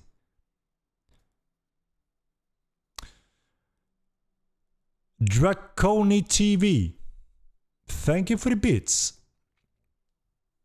Henrik, love the updates and direction you are taking the game. Played since MO1, late but was amazing. I'm glad I could be part of and play. I was wondering if you might expanding the map or environment further than it is now, maybe adding more structure or caves. Absolutely, we will add more points of interest, more mobs, dynamic spawners and things to discover in the world. And yes, we plan to also add additional dungeons from somewhat soloable or, you know, casual group easy level rate to impossible. Maybe it takes a few months before someone manages to beat it, or even a year. Wouldn't surprise me. But yeah, there will absolutely be additional types of challenges like that. And then, you know, we have the darker and darker function that people seem to want to have earlier than later. I revealed that feature a few years ago, and then Dark and Dark arrived, which is kind of that feature, and people seem to enjoy that. So that may also be one of those that could be voted high up, that players can kind of sign up for that kind of challenge, fair team, fair gameplay, because, you know, you have certain amount of players you can bring on this adventure challenge. I call it the chosen one back in the old days. Also explained as dark and darker.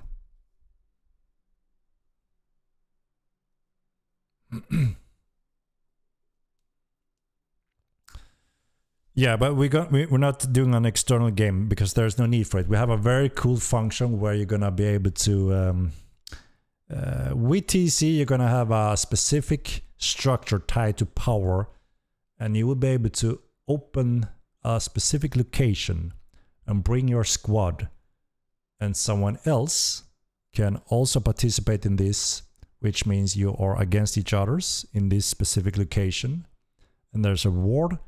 And there's one winner, right? Only one winner. There's some different types of challenges in this dimension, you may call it. But one of them is Dark and Darker. And you can participate if you want to or not.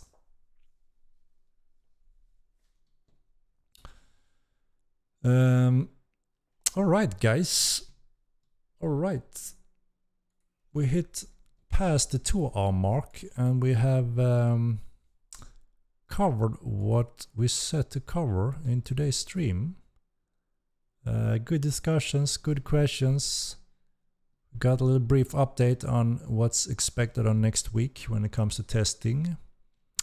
You voted on the second hat instead of the first one, so we'll make that happen thanks to you guys. And yeah, I think that's it, right? Shall we pass on the people to a streamer? What say you? Let's take a look. Let's see, who do we have here? Is there anyone that I should transfer to that I haven't? Or do you want to vote for someone that you really want to look at? What do you think, ladies and gentlemen?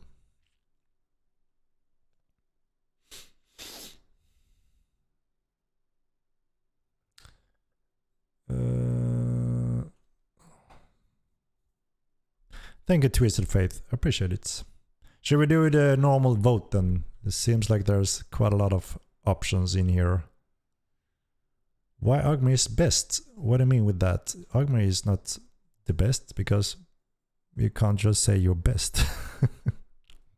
That's like saying, why is banana best? What? Banana best? I don't know, maybe you like banana. What do you like, Hessler TV? It's not that I don't like someone, it's more like, you know, getting insulted and yelled at and not very pleasant interaction makes someone not really interact anymore, you know? See what I mean? It's not very strange. I try not to get hung up on what people say to me. Obviously, I understand people will be upset at things and that's fully fine. But if someone don't really want to have a normal conversation or just keep on yelling or insulting, then it's difficult, right? Because, you know, I'm only here a limited time. The rest of the time I spend on game development in many, many hours every single day. I have to spend my energy the right way. All right. Let me do the vote option. I think that's simplest, right? Let me find it. Where do we have it? Where the hell is it? There, Paul. Chakan, you're too funny. You're too funny.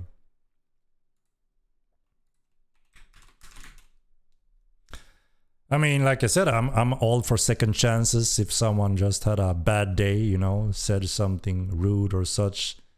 But you know, if it continues, it's difficult, right? So you know, I will give it time. If people are nice to me, I'm nice to them. It's that simple, right?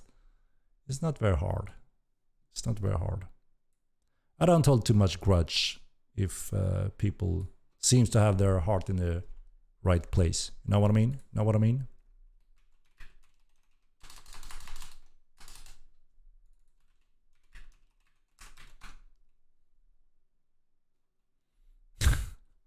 I know a lot of nice Austrian people, so I don't think that's just how they are.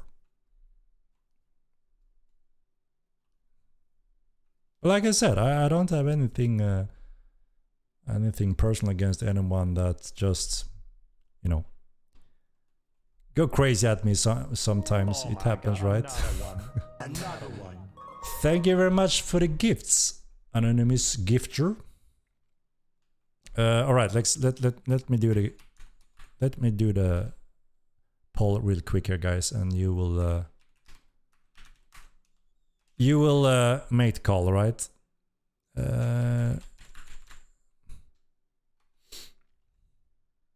Oh my God, another one. Another one. 1 minute. Vote now. Go, go, go.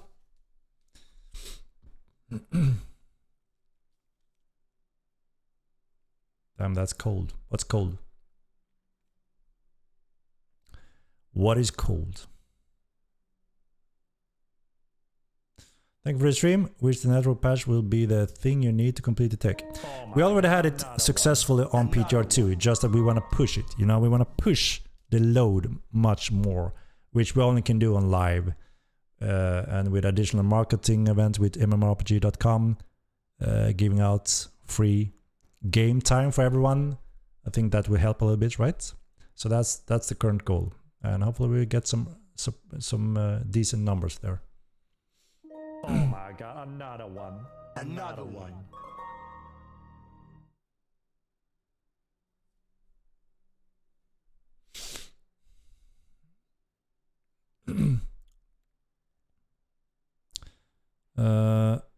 We'll be live, guys. Is the winner today?